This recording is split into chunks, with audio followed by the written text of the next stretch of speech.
Glória a Deus por isso. Vou fazer uma oraçãozinha, aí a gente começa a mensagem e já vamos caminhando. Glória a Deus.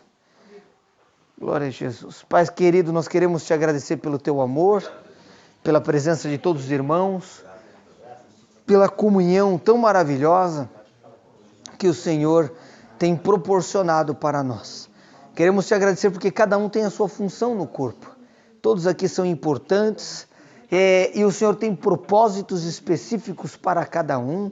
Que o Senhor possa falando nos corações, que a palavra possa ir trazendo dentro do nosso coração transformação, mudança, liberdade. Queremos te agradecer, Pai. O Senhor é tão bom. Obrigado, Jesus, pela vida de cada um aqui nessa noite. Em nome de Jesus. E cada também família aqui representada. Amém. Amém. Temos a visita de alguns irmãos aqui hoje. Esse irmão, primeira vez está vindo, né? Qual que é o nome do irmão? Genil? Jail? Glória. Jailton. Glória a Deus pela vida do Jailton. E o irmão? Osumar. Glória a Deus por isso. Olha que maravilha. Primeira vez desses irmãos. Sejam muito bem-vindos. Muito bom. Aqui é um estudo bíblico interdenominacional, não é verdade? Aqui a gente não defende placas de igreja. E é bom porque a gente vai se equipando com o Evangelho, com a Palavra de Deus, não é verdade? É importante a gente se equipar. Que quando a gente não se equipa, veja só o que o apóstolo Paulo fala. Isso aqui é um marco muito importante para que todos aqui compreendam. Eu estava conversando agora há pouco com a irmã, esqueça o nome. Vilma. Estava conversando agora há pouco, ela estava falando acerca de o quão maravilhoso que é compreender a verdade do Evangelho. Você sente uma liberdade. Ela falou, puxa, às vezes eu senti um peso, muitas vezes, com a mentalidade antiga. E agora, compreendendo, o Evangelho tem sentido a liberdade. E uma das questões que você pode discernir se é de Deus ou se não é de Deus é essa. Olha aqui em 2 Coríntios capítulo 3, no versículo, olha que interessante, 17. O apóstolo Paulo ele diz assim, ora, o Senhor é Espírito. E aonde está o Espírito do Senhor? Aí há liberdade. Veja, isso é muito importante, irmãos. Porque às vezes você pode ter pregações bonitas, estruturas muito grandes, mas não há liberdade. Existe um domínio humano. Essa não é a vontade de Deus. Se você vê a vida dos apóstolos, era uma vida de liberdade. Era uma vida de anunciar o Evangelho. E hoje confunde-se a vida de Cristo com frequentar uma vez por semana a igreja, ir lá, ficar dando dinheiro para sustentar uma estrutura. Não estou falando que às vezes não é necessária uma oferta, às vezes é necessária uma oferta, não é verdade? Abre-se a casa, é feito um lanche, é feito tantas coisas, não é verdade? A oferta é importante, mas às vezes Deus vai usar o seu coração para dar oferta, não naquele templo, às vezes na vida de uma pessoa. Já parou para pensar nisso? Às vezes você está andando e o Espírito Santo vai querer que você dê a oferta que você estava pensando em dar ali daquele templo, na vida de um familiar seu, na vida, às vezes, de um inimigo seu. Você imagina se todos os cristãos da face da terra resolvessem separar uma parte de tudo aquilo que eles recebem para dar na vida dos inimigos deles. E falar, olha, isso aqui é de Jesus na sua vida. É isso o que a vida de Cristo me ensinou. Engraçado que eu nunca ouvi falar sobre isso. Não é verdade? É tanta água e tanta luz para pagar que eu não sei de onde sai tudo isso. Mas não tem problema. Aliás, não é um problema. Existem estruturas, às vezes cresce, por exemplo. Aqui se não couber mais aqui nessa sala, às vezes precisa de para um lugar maior, não é verdade? Porque não cabe mais. Tem gente subindo na escada e tal. A gente tenta manter o máximo possível dentro do ambiente familiar, porque é gostoso, nós temos essa liberdade. Eu acredito que os grupos familiares nunca... Mas digamos que tem um grupo maior de pessoas que quer escutar, é necessário, não é verdade? Aí com certeza deve ter um custo, etc e tal, não quero ser o senhor ultra crítico aqui, mas quando você vê a prioridade da igreja, né? Eu sou missionário nas regiões onde o evangelho nunca foi pregado, lá no Oriente e no Oriente Médio, ali no sul da China, Nepal, né?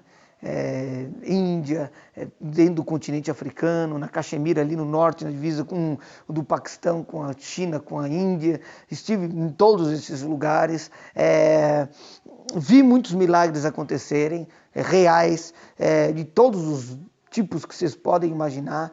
E às vezes a gente se depara com algumas coisas. Quando você vê assim, mundialmente falando a igreja ela acaba aplicando dos recursos que ela recebe 2% em missões. 98% em outras coisas que não sei por que são tão importantes, né? Não cabe aqui a mim julgar, mas você percebe, né? Onde está o teu tesouro, aí está o teu coração. Mas veja, a primeira coisa que Jesus fala quando ele ressuscita é: ide pregar o evangelho a toda criatura, fazendo discípulos de todas as nações, ensinando a perseverar em tudo quanto eu vos tenho dito. Então por que isso não é uma prioridade? Deveria ser a primeira prioridade da igreja, não é verdade? Então eu acredito que quando nós nos reunimos, o objetivo é claro. É claro que às vezes nós não temos pessoas treinadas para fazer isso, mas eu acredito que o objetivo o que é mais importante é um trabalho forte de crianças, porque eu venho de uma raiz onde minha avó fazia trabalhos fortíssimos de criança, e um trabalho missionário. Eu acho que esses são os dois focos que a igreja não pode esquecer, na verdade. Porque às vezes a gente infelizmente, a igreja, quando eu digo igreja, eu falo todos aqueles que de coração puro, em algum momento invocaram o nome do Senhor na face da terra. Alguns podem, às vezes, ter crenças extremamente equivocadas, distorcidas hoje no coração, estarem vivendo um peso terrível, mas em algum dia falaram: eu quero entregar minha vida para Jesus. Acabaram adotando diversas coisas que não deveriam ter adotado. Mas você pode perceber que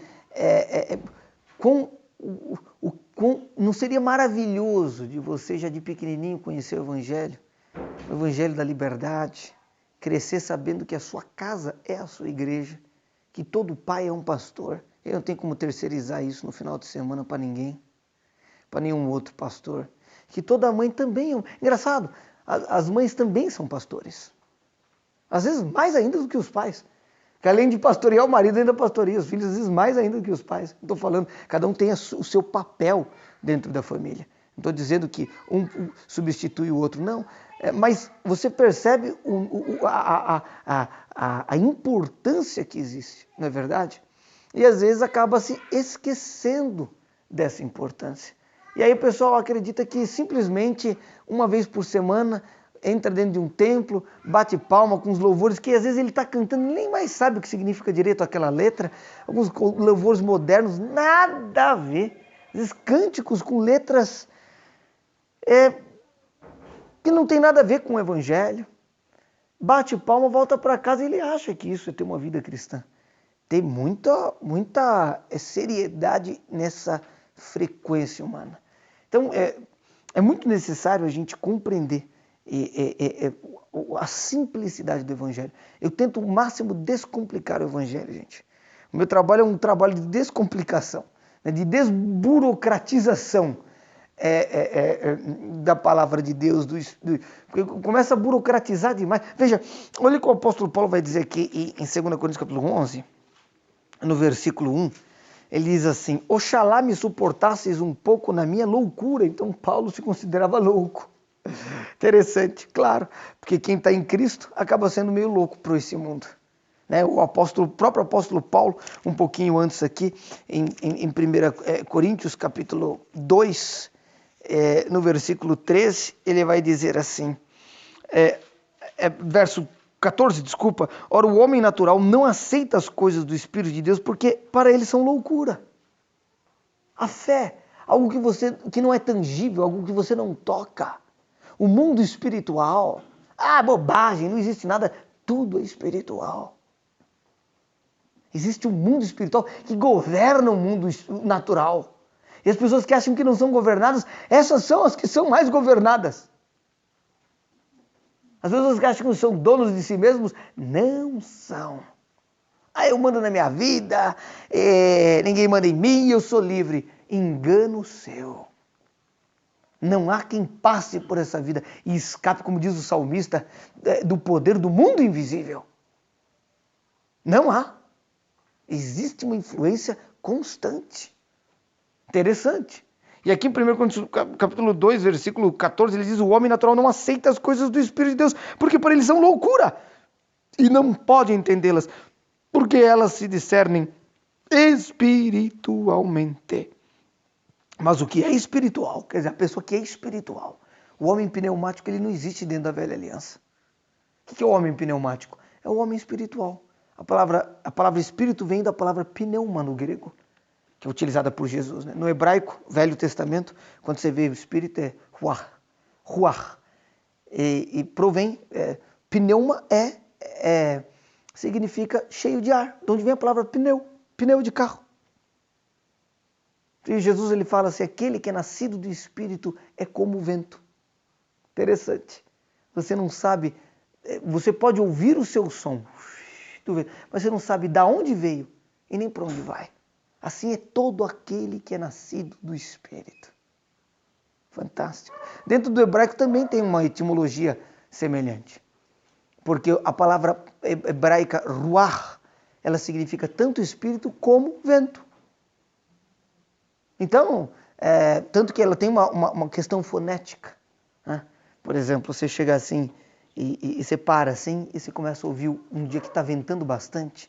Aí você para assim, de repente você começa a ouvir o vento e faz aquele som, né? Né? Então, na verdade, a palavra ela provém do som do vento.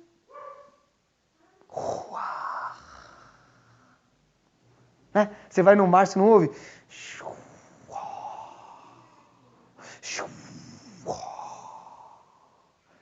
Então, os sons, engraçado que as palavras elas advêm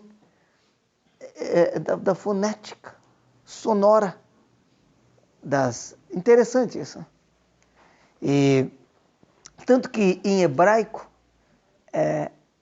sabe como é que se fala mosca? Zvuv. Porque mosca faz zzz, né? É verdade. Zvuv.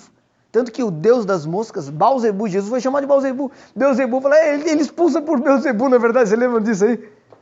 Ele expulsa por Beelzebu. É Baalzevuv, né? Da sua origem. Baalzevuv é deus das moscas. Interessante. Interessante. Então, o homem pneumático, o homem espiritual é diferente do homem animal, o homem ílico. Depois você tem o homem psíquico, o homem filosófico, que surge principalmente ali na Grécia, que deixa de ser aquele homem simplesmente animal, que começa a priorizar o pensamento, né? Você pode perceber que todos os pensamentos da ciência moderna advêm da Grécia. Geometria começou em quem? Lá, Pitágoras, grego. Não é verdade? A filosofia, todas as filosofias que você queira estudar, advém de lá. Da matemática, tudo advém dessas... Opa! Tudo bom? Advém da região da Grécia. O irmão também é a primeira vez que está vindo, né? Glória a Deus. Glória a Deus. Qual que é o nome do irmão? Fábio. Mais um Fábio. Meu Deus. É profético isso. É verdade. Tem um... Cadê o outro Fábio? Meu Deus do céu. Ah, não. Está aqui. Sim. Tem 1, 2, 3 Fábios. É o Pai, o Filho e o Espírito Santo também. Olha só. É muito Fábio, não é verdade? Glória a Deus por isso. Então você vê que... o homem espiritual, você tem primeiro o homem animal, você tem o homem... Não vou tocar nesse assunto, porque senão eu vou me demorar nisso, não quero. Mas você tem o homem animal, você tem o homem psíquico, o homem racional. Na verdade, a palavra psique do grego, ela significa alma. Alma. Então, na verdade, você tem lá o psicólogo. Na verdade, o que é o psicólogo? É tudo que tem, por exemplo, biologia, biólogo. Você vai ter o logos, na verdade, dentro do Novo Testamento, essas são palavras que existem dentro do Novo Testamento. Por isso eu estou falando para vocês, toda a língua portuguesa, ela advém, né? Bio, do grego, é vida. Logia, é o logos, o biólogo, ou biologia, na verdade, você vai ter a logia daquilo, quer dizer, a ciência, a razão, na verdade, o logos é a razão. Então, o logos, na verdade, é a razão que estuda algo. No princípio era o verbo, no princípio era o logos. E o logos estava com Deus e o logos era Deus. Estava lá em João capítulo 1, versículo 1. É assim que está no original grego. né? Então você tem, por exemplo, a biologia, a razão, a ciência que estuda a vida. Você tem a teologia, não tem? O teólogo é a razão que estuda Deus, e isso infere num erro estrutural. Porque o apóstolo Paulo, ele vai dizer o seguinte, porque os próprios filósofos, os próprios cristãos, eles acabaram sendo obrigados a ter que mergulhar dentro da filosofia para tentar dar satisfações acerca de algo que eles não conseguiam explicar ao longo dos séculos, dentro das discussões que eles tiveram. Então você vai ter Agostinho tendo que entrar, depois você vem os tomistas, depois de São Tomás de Aquino, que já é ano 1200 e pouquinho, Agostinho é lá atrás, 500 e pouco, 580, Santo Agostinho de Hipona, e você vai ter, primeiro você tem os pais da igreja, e aí você começa a ter essas pessoas mergulhando dentro da filosofia grega. Tanto que o termo teólogo não foi inventado pelos cristãos, foi inventado pelos os próprios gregos, deram origem a esse termo para dar explicação para os deuses gregos. Então, por exemplo, dentro da teologia você estuda lá, não é, homilética, a capacidade de você convencer o seu público. Você estuda a hermenêutica, a capacidade de interpretar o texto. Então tem que fazer uma exegese desse texto aqui, na verdade. Então, a hermenêutica vem de Hermes. Hermes era o deus grego responsável pela interpretação. Então, na verdade, a maior parte dos teólogos, quando eles querem dar uma explicação racional da sua fé, eles são obrigados a mergulhar dentro do Deus Hermes.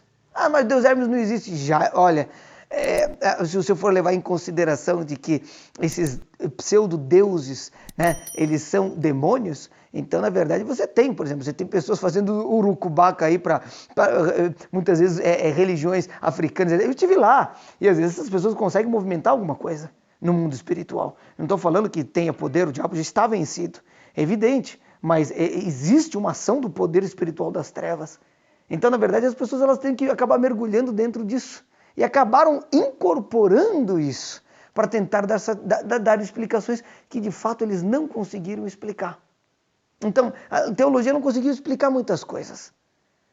Então, acabam se criando jargões religiosos. O que são jargões religiosos? São dizeres religiosos que, na verdade, não têm sentido bíblico, mas que acabam se tornando, no nosso ouvido, comuns. Dizeres.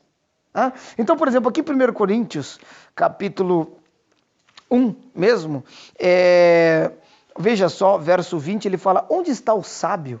Onde está o escriba? Porque os sábios são os gregos, né? E o escriba era era a pessoa ali da comunidade de Israel responsável por ser extremamente fiel em escrever toda a tradição oral que estava sendo passado a ele. Então ele tinha uma responsabilidade violenta. Ele fala, onde está o sábio? Onde está o escriba? Onde está o questionador desse século? Porque o que a filosofia faz é a questão das perguntas constantes. Você vai ter a dialética de Platão. Então, no que consiste a dialética de Platão? Que depois foi adotada pelos filósofos, pelos pensadores modernos, né? Você vai ter a dialética negativa sendo adotada como parte do pensamento moderno por parte de Marx, de Engels. Então, na verdade, são um conjunto de questionamentos, mas sempre para desconstruir, para destruir uma civilização. Então você pode perceber que são dialéticas, a dialética negativa, ela basicamente ela fica dentro da crítica de tudo e de todos. Mas a dialética de Platão era o seguinte, era a capacidade de você fazer perguntas, e a pessoa, quando ela te desse a resposta, ela já dava a resposta daquilo que na verdade era a pergunta que ela te fez. Então, se eu quiser te dar um exemplo, por exemplo, o que seria a dialética, você fala assim, mas calma aí, o que é a dialética? Aí você pega e fala assim, olha, irmãos, Deus é amor. E o apóstolo Paulo vai dizer em 1 Coríntios capítulo 13 que o amor não se irrita. Logo, vocês acreditam que Deus pode se irritar? Você fala, não. Quem respondeu isso? Foi você. Então eu fiz perguntas para você. Eu falei de um fato, falei de um segundo fato, depois eu te fiz uma pergunta, você falou e me deu uma resposta. Então eu te fiz perguntas que te fizeram, Jesus usou isso. Ele falou, Pedro, o que você pensa acerca do Filho? O que vocês pensam do Cristo? Aí um disse, não, porque estão dizendo que você é um profeta, o que você pensa? Aí tu és o Cristo, o Filho de Deus vivo. Então ele levava eles a pensar, ele questionava. Jesus questionava, Jesus era campeão em devolver respostas. Né? Trouxeram para Jesus uma mulher que foi pega em ato de adultério. Isso não é bonito, nem naquela época, nem hoje. Não é verdade? Foi pega em ato de adultério. Aí trouxeram para Jesus, Jesus olhou para ela e falou assim, olha, a lei de Moisés manda a gente apedrejar, tais que assim façam. Então colocaram Jesus contra a parede. Por que eles colocaram Jesus contra a parede? Jesus pegava e falava assim, não, mas eu sou maior que a lei e vocês não vão matar ela. Eles falaram assim, blasfêmia, vamos matá-lo. Se ele pegar e falasse assim, mata! Falar, mas estava pregando amor 5 minutos atrás, não é verdade, Jesus? Então parece que esse seu amor aí é meio furado, né? Então você percebe que qualquer lado que ele fosse, ele ia ser colocado contra a parede. Era o exercício dos religiosos da época. Era tentar colocar coisas que não dava para se solucionar. Aí era aquela luta, aquela coisa de fazer. Aí Jesus devolve a pergunta, fala assim, vamos fazer o seguinte, porque Jesus veio do Pai. Jesus foi exercitado no Espírito durante 30 anos em oração. Então ele já sabia as coisas que ele ia ter que enfrentar. Ele sabia de onde ele tinha vindo, ele tinha acessado todas essas questões pela fé. Ele tinha recebido palavras de afirmação desde que ele nasceu da mãe dele. Olha, foi me dito isso, que você é esse, que você tem isso, que tal. Então, ele cresceu. Então ele sabia que o homem, pela força do seu próprio braço, ele não tinha como vencer o pecado. E que não tinha ninguém que tinha deixado de ser escravo do pecado de Adão até aquele momento. Então ele sabia que todas as pessoas que trouxeram aquela mulher para diante dele tinham seus pecados de estimação. Porque dentro da carta de Hebreus, você vai ter a seguinte estruturação. Ele vai falar assim, se esses sacrifícios que o sumo sacerdote fazia pelos pecados do povo todos os anos, ele fosse eficaz e poderoso, nunca mais eles precisariam ser feitos. Mas o problema é que dentro da comunidade de Israel nunca teve um ano dentro do qual o sacerdote não teve que voltar lá para trazer o sacrifício. Então esta é a prova de que ele era absolutamente ineficaz. Então, e ele vai fazer essa questão. Veja. Então, Jesus sabia que não havia ninguém sem pecado ali. Então Jesus sabia como jogar com eles. O que Jesus pegou e perguntou para eles? Falou assim, vamos fazer o seguinte, vocês querem? Trouxeram Jesus. Primeiro, ele manteve uma calma muito grande. A Bíblia diz, olha só aqui em João, porque eles vão dizer, Jesus ele não ficou exacerbado no momento, ele manteve a calma. Ele não perdeu a compostura, ele não começou a brigar com as pessoas, não. João capítulo 8, desculpa, não falei o endereço. João capítulo 8. E olha lá. Ele estava ensinando, verso 3 do capítulo 8. Então os escribas e fariseus trouxeram-lhe uma mulher apanhada em adultério e pondo-a no meio. Disseram-lhe, mestre, esta mulher foi apanhada em flagrante adultério. Ora, Moisés nos ordena que as tais sejam apedrejadas. Tu, pois, que dizes? Queriam pegar Jesus pela palavra. De qualquer jeito. Olha, ele disse isso, então, por quê? Porque a lei diz que um homem é julgado por aquilo que ele diz, muitas vezes. Então, se ele tentasse alguma coisa, Então eles chegaram aqui, aí ele disse assim, olha que interessante. Apanhada em adultério. Que dizes? Tá. Isto diziam eles tentando-o para terem do que o acusar. Veja. Jesus, porém, inclinando-se, começou a escrever no chão com o dedo. Olha a calma. Deixa eu dar uma acalmada nos ânimos. Talvez se ele respondesse de maneira muito dura, o pessoal pudesse querer, por orgulho, querer fazer alguma coisa. Então ele deu aquela quebrada. Às vezes o Espírito Santo te dá uma estratégia de você quebrar um ambiente de conflito. Às vezes com uma palavra ou com um gesto. Interessante isso. Ficar atento. Eu conto até uma história engraçada, mas é verídica. Tinha uma reunião de oração que acontecia na casa do meu avô e tinha um irmão que vinha de longe, ele vinha a pé. Ele, lá em São Paulo, quando meu avô morava em São Paulo ainda. Ele não era nem nascido nessa época. E aí o irmão voltava, ele passava pela rua, ele passava por dentro do cemitério e voltava para casa. E para encurtar o caminho. Então ele cortava por dentro do cemitério, não tinha muro naquele cemitério, ele cortava por dentro do cemitério. Aí quando ele estava voltando 2 horas da manhã, porque o culto tinha terminado, mas tinha continuado fazendo oração, o pessoal não queria parar de orar, e a coisa foi. Aí ele voltou por dentro do cemitério, passando, quando ele chega do outro lado, um assaltante armado. É um assalto! Ele estava tão cheio do Espírito, o Espírito Santo deu calma, ele não ficou assustado naquele momento. Aí ele ia falar assim, aí ele chegou pro homem e falou assim, olha, quando eu era deste mundo, o cara saiu correndo, porque ele falou, o cara saindo do cemitério, falou, quando eu era desse mundo, o cara saiu correndo. Olha que interessante, foi o Espírito Santo, isso aconteceu veridicamente.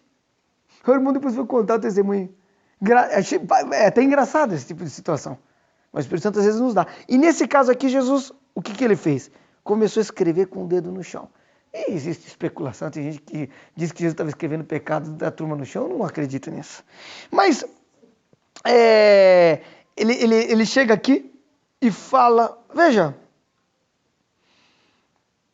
mas como insistissem em perguntar-lhe, ele abaixou, ficou ali, o pessoal insistindo, ele queria que o pessoal continuasse ali no pé dele, tá bom. Como insistissem em perguntar-lhe, ergueu-se e disse-lhes, aquele dentre vós que está sem pecado, seja o primeiro que lhe atire a pedra. Simples, ele não foi nem para frente nem para trás, saiu pelo lado. Devolveu. Vamos lá, faz alguma coisa. Aí, olha lá. E tornando-se a inclinar, escrevia na terra.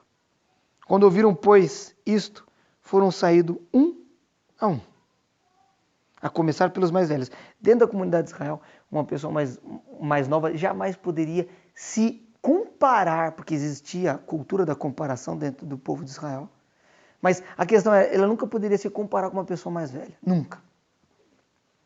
Você vê Paulo falando, eu excedia pessoas que eram mais velhas do que eu. Você vê como ele era cheio de justiça própria. Mas a questão aqui é, quando os mais velhos largaram as pedras, os mais novos tinham a obrigação de largar também. E foram largando. E conforme eles foram largando, até os últimos, ficou só Jesus e a mulher ali em pé. Aí Jesus fez que nem os religiosos de hoje, você é uma safada, hein? Foi pega no ato, hein? Foi isso que Jesus fez? Foi pega. Livrei sua barra agora, hein? Você dá um jeito de viver uma vida melhor, porque da próxima vez eu não faço nada. Não foi isso que Jesus fez. Interessante, né? O que Jesus fez? Ele pegou e falou assim, então erguendo-se Jesus, e não vendo a ninguém, senão a mulher, perguntou-lhe, mulher, onde estão os teus acusadores?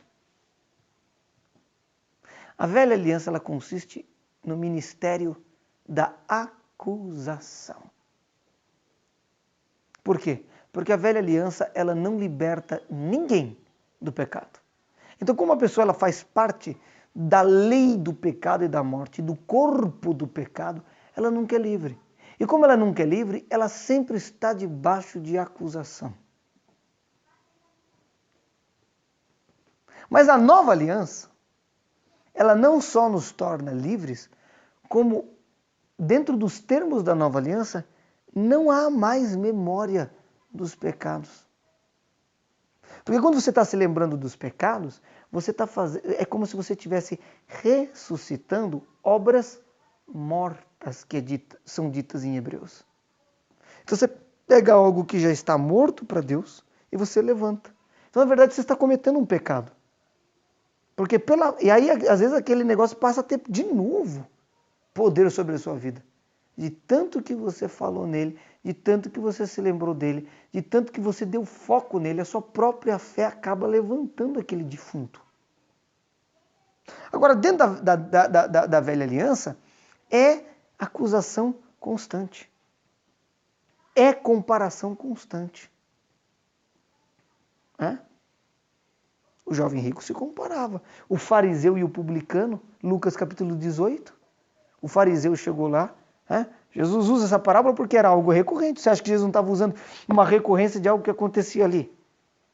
Veja aqui em Lucas 18. Interessante, Jesus estava dando um prenúncio da graça em tudo isso. E as pessoas insistem em permanecer. Olha aqui, ó. Lucas capítulo 18, versículo 9, propôs também esta parábola a uns que confiavam em si mesmos, justiça própria. Eu confio no meu braço. Por quê? Porque a lei instiga isso. É por isso que a graça, ela anula a lei. Porque, veja, eu já ouvi dizer, alguns teólogos dizendo, não, porque a graça interioriza a lei e tal. Eu não coaduno com esse pensamento. A graça estabelece uma nova lei, muito superior. A lei,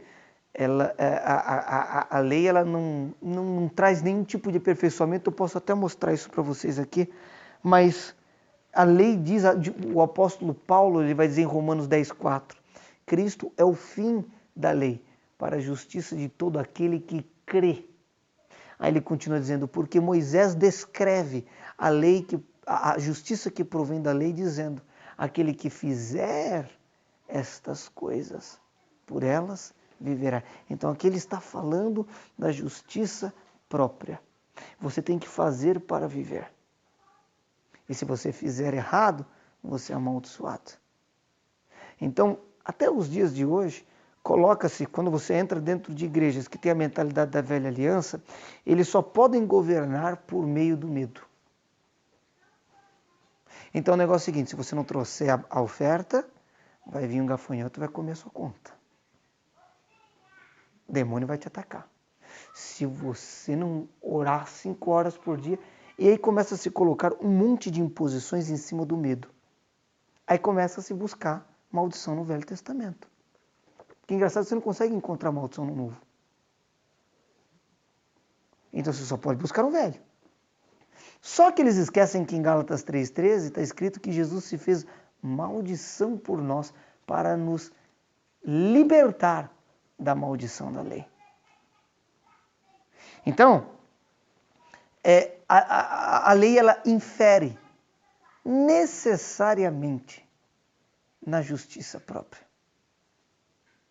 E aqui em Lucas 18, Jesus já está propondo de forma parabólica, a explicar, ele está prenunciando aquilo que havia de se manifestar.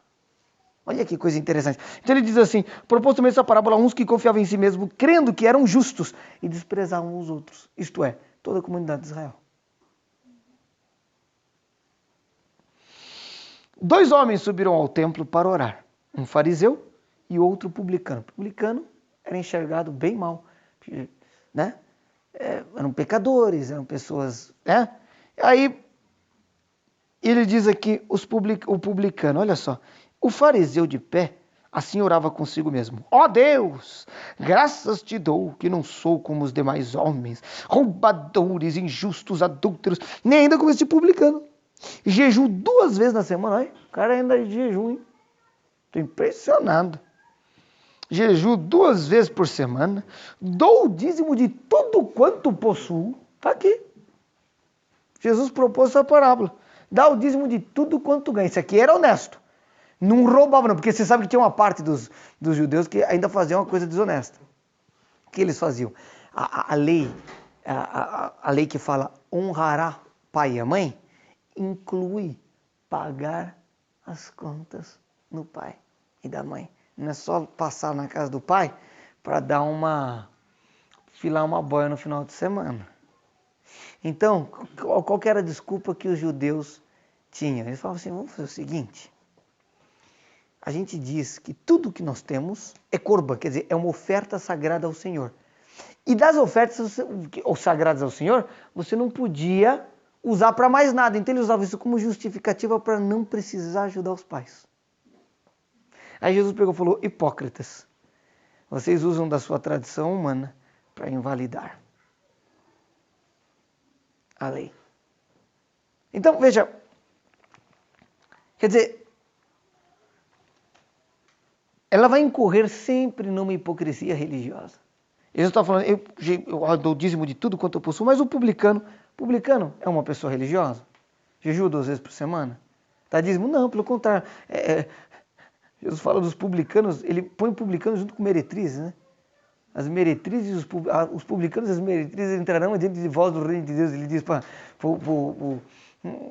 os fariseus. Então ele chega aqui e fala assim, mas o publicano, estando de pé longe, nem ainda queria levantar os seus olhos ao céu, mas batia no peito dizendo, ó Deus, sê propício a mim, pecador. Claro que aqui não havia ainda sido estabelecida a nova aliança, não sabia-se o que era identidade em Cristo, mas essa era a posição daquele que foi se apresentar diante de Deus. Digo-vos que este desceu justificado para a sua casa, e não aquele, porque todo o que a si mesmo se exaltar será humilhado, mas o que a si mesmo se humilhar será exaltado. Fantástico. Então Jesus ele já começa a quebrar isso aí. Ele começa a quebrar. Então você vê muita acusação. Eu não sou que nem esse cara. Então Jesus pergunta, aonde estão os teus acusadores? João capítulo 7. Respondeu ela, ninguém, Senhor. Só que eu quero te lembrar de uma coisa. Quando aqui em João 8, Jesus, ele está diante da mulher adúltera. Jesus, ele pecou alguma vez como homem na terra? Não. É aquele texto que eu sempre costumo citar, de Hebreus capítulo 4, no versículo 15, onde é dito, não temos um sumo sacerdote que não possa se compadecer das nossas fraquezas, mas um que, como nós, em tudo foi tentado, mas sem pecado. Então Jesus em nada pecou. Então, como Jesus não pecou em nada, e ele disse, atire a primeira pedra, quem não tem pecado, isso o colocava como a única pessoa digna daquela roda de atirar a primeira pedra. Quer dizer, ele era o único que tinha autoridade legal, diante da lei, diante de tudo, de pegar a primeira pedra e falar, deixa eu acertar primeiro a testa dessa mulher. E dar cumprimento à lei. Veja, quando ele não atira a pedra, sendo a pessoa propícia, capacitada, idônea para fazer aquilo, ele está dizendo, eu sou maior do que essa lei. Eu estou colocando isso de lado, eu estou caducando esse termo. E aí ele pega e fala, respondeu, ninguém, e disse Jesus, nem eu te condeno. Então calma aí, a nova aliança, a graça, ela não olha para o pecador como o Velho Testamento e a Velha Aliança. A Velha Aliança vai dizer assim, a alma que pecar, esta morrerá. Mas a Nova Aliança, ela olha para o pecador e ele estende o braço e fala, vem.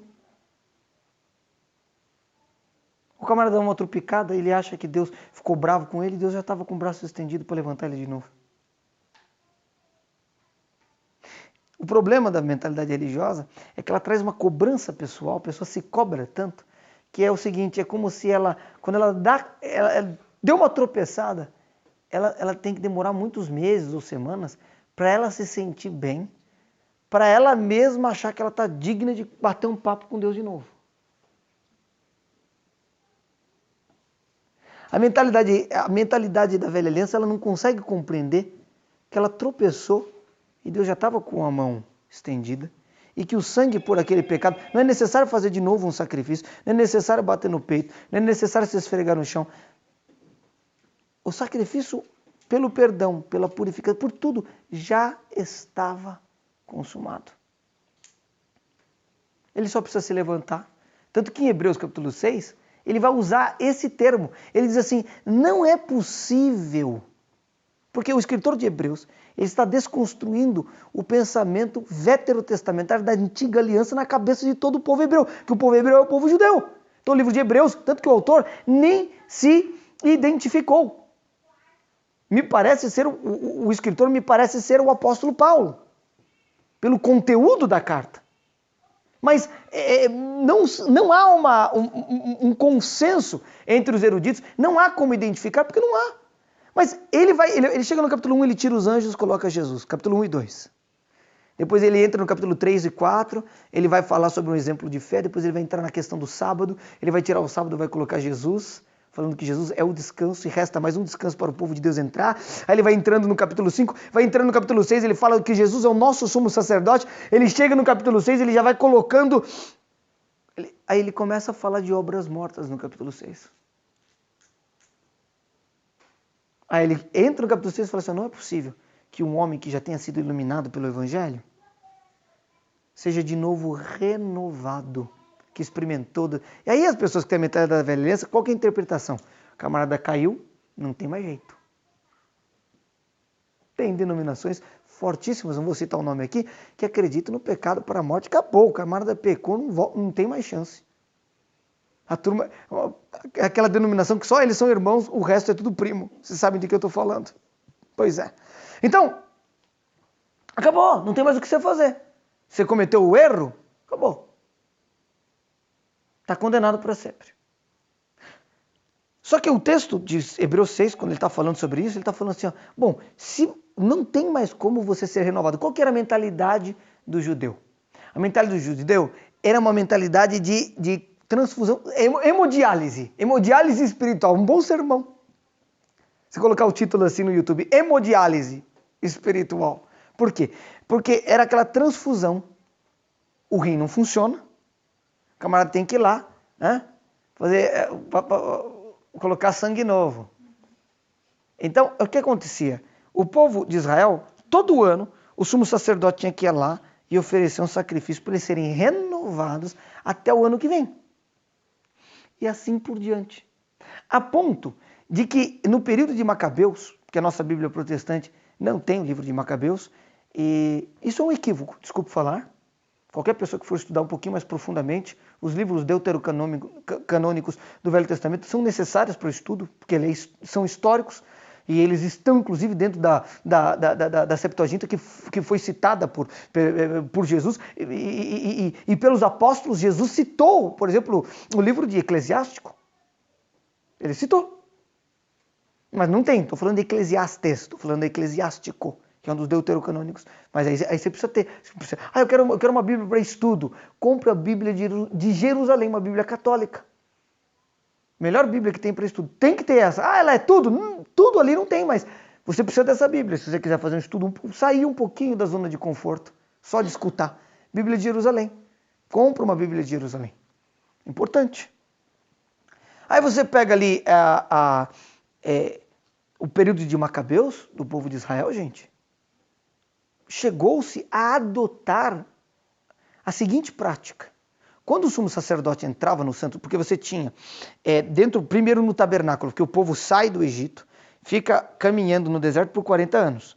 Como eles não tinham como construir um templo fixo, porque eles eram nômades, até que eles chegassem na terra prometida, então eles tinham que fazer o quê? Eles tinham que fazer uma tenda, um tabernáculo. Então eles tinham que desmontar aquele tabernáculo para quando eles continuassem andando. Então o tabernáculo é diferente do templo. Então o tabernáculo era mais ou menos o seguinte, você montava aquela tenda, aquela estrutura, né? E aí dentro você ia ter o átrio exterior onde ficava o povo, você tinha o lugar santo onde entravam só os sacerdotes, e você tinha o santo dos santos, onde entrava exclusivamente o sumo sacerdote. Ah? E aí o sumo sacerdote ele podia entrar dentro dos santos não em qualquer momento, uma vez por ano pelos pecados do povo e pelo dele mesmo.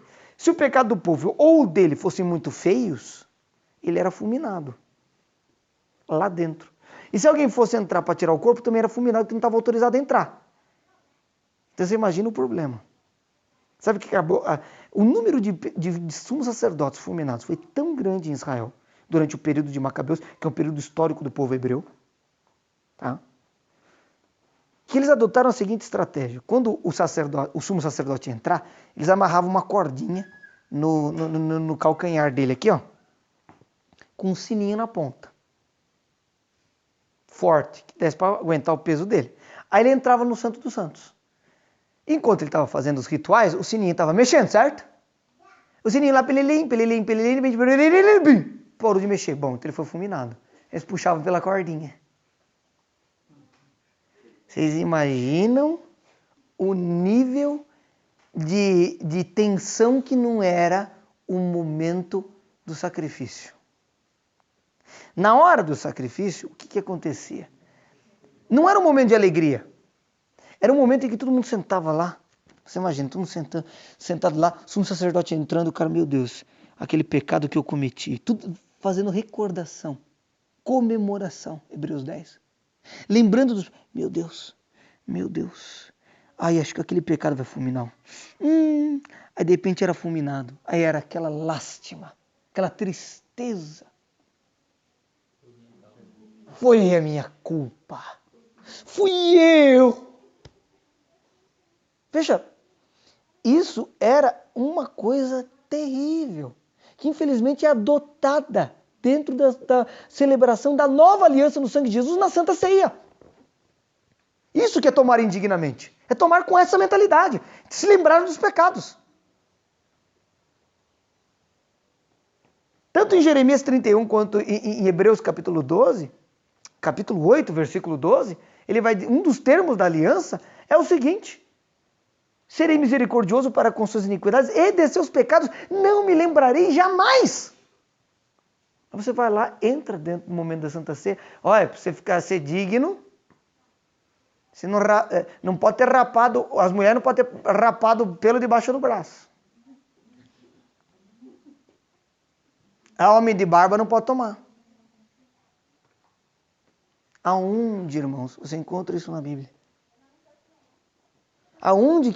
Da onde que tiraram que isso é tomar indignamente a Santa Ceia? Eu gostaria que vocês me dissessem. Da onde foi tirado essa doutrina? Porque a palavra doutrina vem de douto. Quem que é o douto? É aquele que é instruído dentro da palavra. Se ele é instruído dentro da palavra, ele pelo menos deveria ser instruído acerca do significado da nova aliança para não falar bobagem.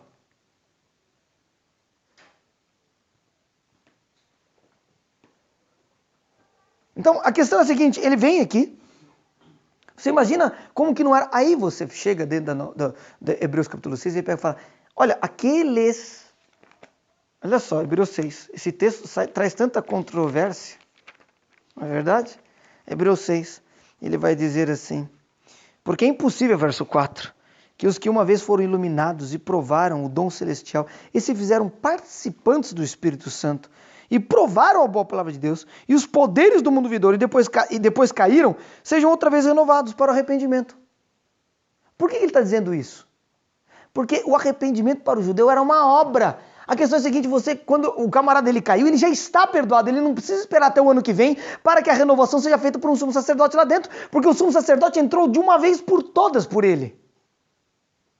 Esse sumo sacerdote é Jesus. Então, na verdade, a mentalidade aqui é da renovação. Então, ele está destruindo isso. Veja aqui em Hebreus capítulo 9. Ele vai dizer exatamente sobre isso. Ele chega aqui e diz assim, veja só. Verso 18. Pelo que nem a primeira aliança foi consagrada sem sangue. Porque havendo Moisés anunciado a todo o povo todos os mandamentos segundo a lei, tomou o sangue de novilhos dos bodes com lã purpúrea e hisopo e aspergiu tanto o próprio livro como todo o povo. Você imagina só, todo mundo recebendo sangue por aspersão. Fantástico. Dizendo, este é o sangue da aliança que Deus ordenou para vós. Semelhantemente, aspergiu com o sangue também o tabernáculo e todos os vasos do serviço. Então era uma sangaiada violenta. Bom, se for no churrasquinho, eu também gosto de um pouquinho de sangue na carne. Se bem que os judeus não podem, sabe que parte da lei, a carne com sangue é proibida. Ainda bem que nós estamos na nova aliança, então a gente pode comer com sanguinho. Olha que delícia. Uma picanha com aquele sanguinho. Que é bom, não é?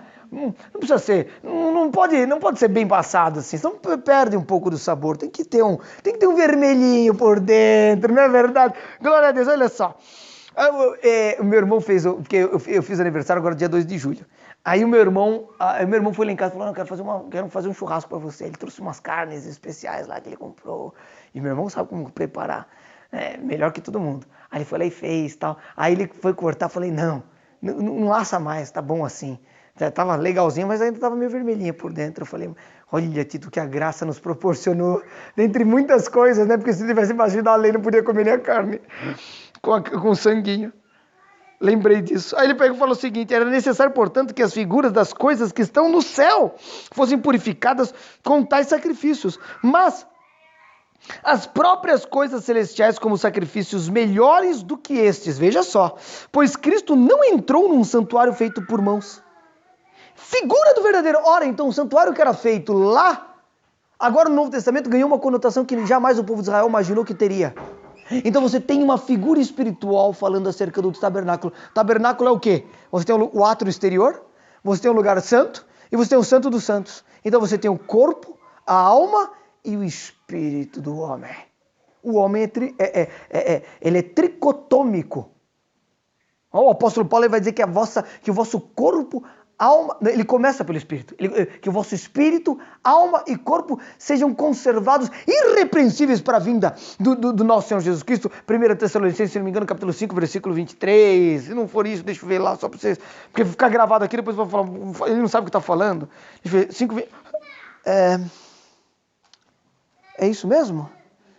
5:23? Acertei, olha só. E o próprio Deus de paz santifique completamente o vosso espírito, alma e corpo, sejam plenamente conservados, irrepreensíveis para a vinda do nosso Senhor Jesus Cristo. Então ele está falando de uma figura. Mas calma aí, você está falando aqui que o tabernáculo é figura do verdadeiro? Mas por que você está dizendo que o tabernáculo é o nosso corpo? Porque é exatamente o que a Bíblia nos diz. Que o corpo é o tabernáculo. Mas não é bem assim. Sim, até o templo é dito por Jesus como sendo o tabernáculo. Olha lá em João capítulo 2. Olha, quando eu estou falando sobre isso, é algo que nunca esteve na cabeça dos judeus. Que eles nunca imaginaram que algum dia tomaria forma em Cristo, viu? Eles têm um significado que eles nunca imaginaram. Até hoje, os que ainda não se converteram a Cristo nem têm ideia de que essas coisas estão esperando ainda o Messias vir. Viu? Tadinhos, né? Mas são amados por Jesus também, como qualquer outro povo da face da terra, nem um pouquinho mais, nem um pouquinho menos. Quero que isso fique bem claro na sua cabeça. Ele fala assim, em João 2,14, ele fala, e achou o templo, no templo os que vendiam bois, ovelhas, pombas, e também os cambistas ali sentados, Jesus, né? E tendo feito uma zorrague de cordas, lançou fora, todos do templo fora, bem como as ovelhas, os bois, espalhou dinheiro, cambistas e virou as mesas. Aí o pessoal fala, nossa, Jesus estava irado, então ele não cometeu o pecado da ira. Gente, quando que vocês viram? Você chega dentro da sua sala, tem um monte de animal selvagem deitado em cima do seu... vaca, comendo seu travesseiro lá, uma cabra comendo seu travesseiro lá no seu quarto, aí você vai chegar lá assim e falar, queridinhos, vocês poderiam sair pela porta da frente? Quem acha que vai conseguir ter resultado desse jeito, gente? Como é que se espanta animal? Sim! Ele sai, não é verdade? Só os moderninhos Disney do século XXI, que só assistiu os animaizinhos Disney e acham que os animaizinhos são... Que acham que a coisa não é desse jeito. Agora, gente que nasceu na roça, que via a mãe cortar a cabeça de galinha e não ficava com tititi, é verdade. Que ajudava o pai a matar o porco. Hoje em dia, ai, papai, eu não quero matar o porquinho, eu vou ser vegano. Ah, pelo amor de Deus. Veganismo é hinduísmo, viu? Tava lá na Índia. Cuidado com isso aí. É hinduísmo, não tem nada a ver com vegetarianismo também. Veja, aí ele vai dizer aqui...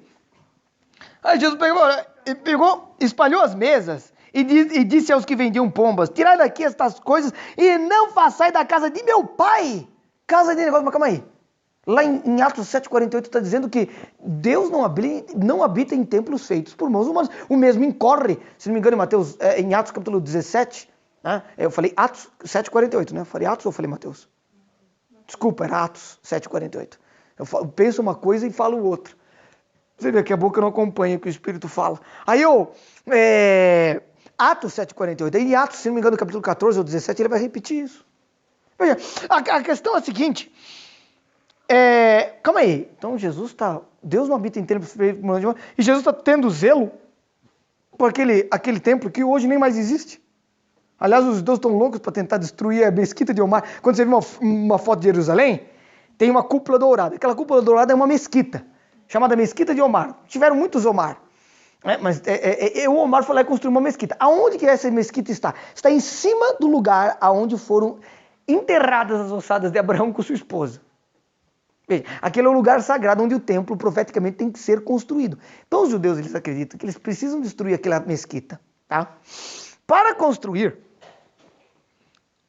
o templo de Jerusalém, o templo de Salomão, para quem não sabe, e tem todas as medidas aqui na Bíblia, não vou perder tempo lendo, mas tem todas as medidas bonitinhas. O templo de Salomão que foi feito aqui em São Paulo não é nas medidas do templo de Salomão. O templo de Salomão feito aqui pelo Edir Macedo é 10 vezes o tamanho. É 10 vezes o tamanho. Não é o tamanho original. E aí eles têm que construir, então eles têm que destruir. Então agora vocês imaginam os judeus que só desapropriaram quererem fazer isso. A briga e a guerra que não vai dar. Porque para eles também é um lugar sagrado. Veja, até mesmo você sabe que o próprio Maomé, inicialmente, antes de tudo acontecer, acho que ele e os seus primeiros discípulos, eles oravam voltados não para Meca, mas para Israel. Interessante. Depois mudou. Veja, ele veio aqui, vieram os revisionistas depois dele, né? Inclusive o califa Omar II queimou todos os alcorões que tinham sido escritos originalmente por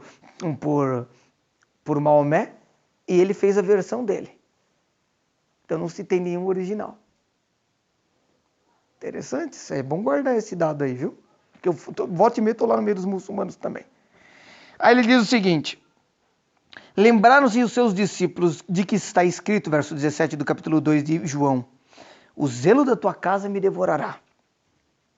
Protestaram, pois, os judeus, perguntando-lhe, que sinal de autoridade nos mostras, uma vez que fazes isto?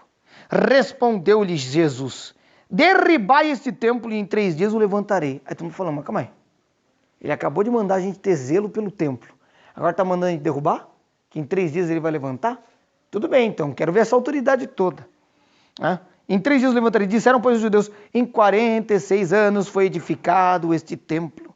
E tu levantarás em 3 dias? Verso 21. O que está aí no verso 21? Mas o quê?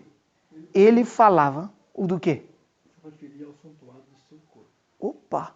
Ao templo do seu corpo. Que ao 3º dia foi levantado. Veja, a profecia que diz respeito à construção do templo já se cumpriu em Cristo. Existem cristãos dispensacionalistas que querem ajudar politicamente Israel a reconstruir o templo. E para isso eles vão ter que derramar muito sangue.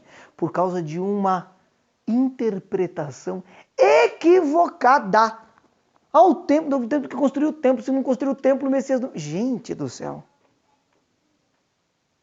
O templo já foi construído há 2000 anos atrás, quando Jesus ressuscitou o 3º dia. Está aqui! Veja, aí ele chega aqui, mas ele falava do santuário do seu corpo. Quando, pois, ressuscitou dentre os mortos, os seus discípulos se lembraram que ele dissera isto e creram na Escritura. Qual é a Escritura? A Escritura que falava acerca do templo, da construção do templo. Só depois que o entendimento deles se abriu para eles compreenderem pelo Espírito Santo. Veja, quando nós estamos aqui em Hebreus capítulo 9, e nós estamos falando acerca do templo, e fala que é uma figura, nós estamos falando do corpo de Cristo. O corpo de Cristo é o santuário, é o tabernáculo. É claro que todas essas figuras do Velho Testamento, elas tomam um significado absolutamente novo. Ninguém imaginava que algum dia tomaria esse significado. Eu quero que vocês compreendam isso. Nenhum judeu da época tinha como chegar a essas conclusões. Porque só depois que o Espírito Santo vem, ele começa a nos ensinar as coisas. Antes não tinha condições mesmo. Não tinha como eles enxergarem. Pouquíssimos enxergaram. Nicodemos foi ali um cara um pouco fora da curva. Era muito humilde Com certeza. Os discípulos de Jesus tiveram dificuldade. Jesus não considerava os seus próprios discípulos nem ao menos convertidos, gente. Um pouquinho antes de ressuscitar. Ah, mas não é bem assim? É. O que eu rolei para vocês? Olha aqui em Lucas, se não me engano, não sei se é 23 ou se é 24. Acho que é 23, quer ver? 22, 31. Jesus chega para Simão e fala assim: Simão, Simão, que é Pedro, eis que Satanás vos pediu para vos cirandar como trigo, mas eu roguei por ti, para que a tua fé não desfaleça. E tu... Calma aí, gente. No capítulo 23, Jesus é levado para Herodes. E a crucificação começa ali. Eu estou falando no capítulo 22, no 47 do segundo tempo. 47 do segundo tempo. Aí Jesus chega para falar assim, ó, para que a tua fé não desfaleça. E tu, quando te converteres, fortalece os irmãos. Jesus não considerava Pedro convertido, gente. Eu estou falando 49, 50 do segundo tempo. Não era convertido. Quer dizer, quando eu ressuscitar, me apresentar, você receber o Espírito Santo e você for uma nova criação em mim, você começa a fortalecer os seus irmãos. Veja, aqui em Hebreus capítulo 9, ele vai dizer assim, verso 24, pois Cristo não entrou num santuário, num templo, feito por mãos, figura do verdadeiro. Agora vocês estão entendendo que figura é essa? Mas no próprio céu, para agora comparecer por nós perante a face de Deus. Ele é o sumo sacerdote. Mas precisa de um sacrifício. Ele é o sacrifício. Mas precisa do templo. Ele é o templo. Veja, ele é tudo. Aí ele chega aqui e fala assim, nem também para se oferecer muitas vezes. Por quê? Porque os judeus ofereciam sacrifício todos os anos. Nem para se oferecer muitas vezes como o sumo sacerdote, de ano em ano, entra no santo lugar com sangue alheio. Sangue alheio quer dizer sangue dos outros, não era nem o próprio dele. Era do animalzinho lá. Gente, tem aqui uma passagem aqui. Salomão ofereceu 33 mil bois e 120 mil ovelhas em sacrifício. Vocês estão entendendo o que eu estou dizendo para vocês? Eu não sei, eu não entendo muito bem aqui. Talvez alguém tenha um pouco mais de entendimento do que eu nessa área. Quantas pessoas dá para alimentar com um cordeiro inteiro? Porque tinha que ser o cordeiro perfeito. Quantas pessoas dá para alimentar? Um cordeiro inteiro. 3 famílias, né? Cordeiro inteirão. Mais ou menos umas 3 famílias. E um boi inteiro. Inteiro. Gente, vocês imaginam 33 mil bois. Eu queria só fazer uma possível conta de quantas famílias podiam ser alimentadas. Poupe os bois. E pior, não adiantou em nada. Porque a turma continuou debaixo do domínio do pecado. Até Cristo vir. Que perda de tempo, na verdade. Desperdiçou 33 mil picanhas. Eu não consigo imaginar um negócio desse. Os sacerdotes ficaram... Meu Deus. É verdade. Não pensa que desperdiçou. Talvez tenha sido por isso que tenham sido fulminados no ano seguinte. Olha, ele diz assim, ó, para comparecer perante nós, ele fala assim, nem também para se oferecer muitas vezes, como o sumo sacerdote de ano em ano, com sangue alheio. De outra forma, verso 26, necessário lhe fora padecer muitas vezes. Quer dizer, bom, se fosse de outra maneira, Jesus teria que voltar do céu e encarnar todo ano. Toda vez que você pecasse, Jesus ia ter que voltar do céu, passar por todos os 33 anos, morrer na cruz, para renovar você. E os judeus tinham um vício, porque na verdade o que é o arrependimento para um judeu? O arrependimento do judeu, ele não é o arrependimento segundo a nova aliança, nem segundo Cristo, nem segundo a graça. Veja, o arrependimento para o judeu é uma obra. O que é o arrependimento para o judeu? Ele tem que pegar, vestir saco, jogar cinza sobre a cabeça, e bater no peito, dizendo, estou arrependido, eu sou um pecador miserável. E começar a gritar pelo meio das ruas isso, para todos verem. É uma obra para eu me justificar diante de Deus. Veja, dentro do Novo Testamento, o arrependimento ele ganha uma conotação diferente. Ele tem nada a ver com uma obra sua. Ele tem a ver com a obra de Cristo. E a palavra grega para arrependimento dentro do Novo Testamento é a palavra grega metanoia ou metaneu. Ela significa, era uma palavra utilizada pelos generais romanos quando eles estavam diante das suas legiões. Cada legião era composta por 6.000 soldados romanos. Mais ou menos. Então eles chegavam e falavam, metanoia! Aí é como se ele estivesse falando, meia volta vou ver. Então todo aquele pelotão ia voltar 180 graus para marchar na outra direção.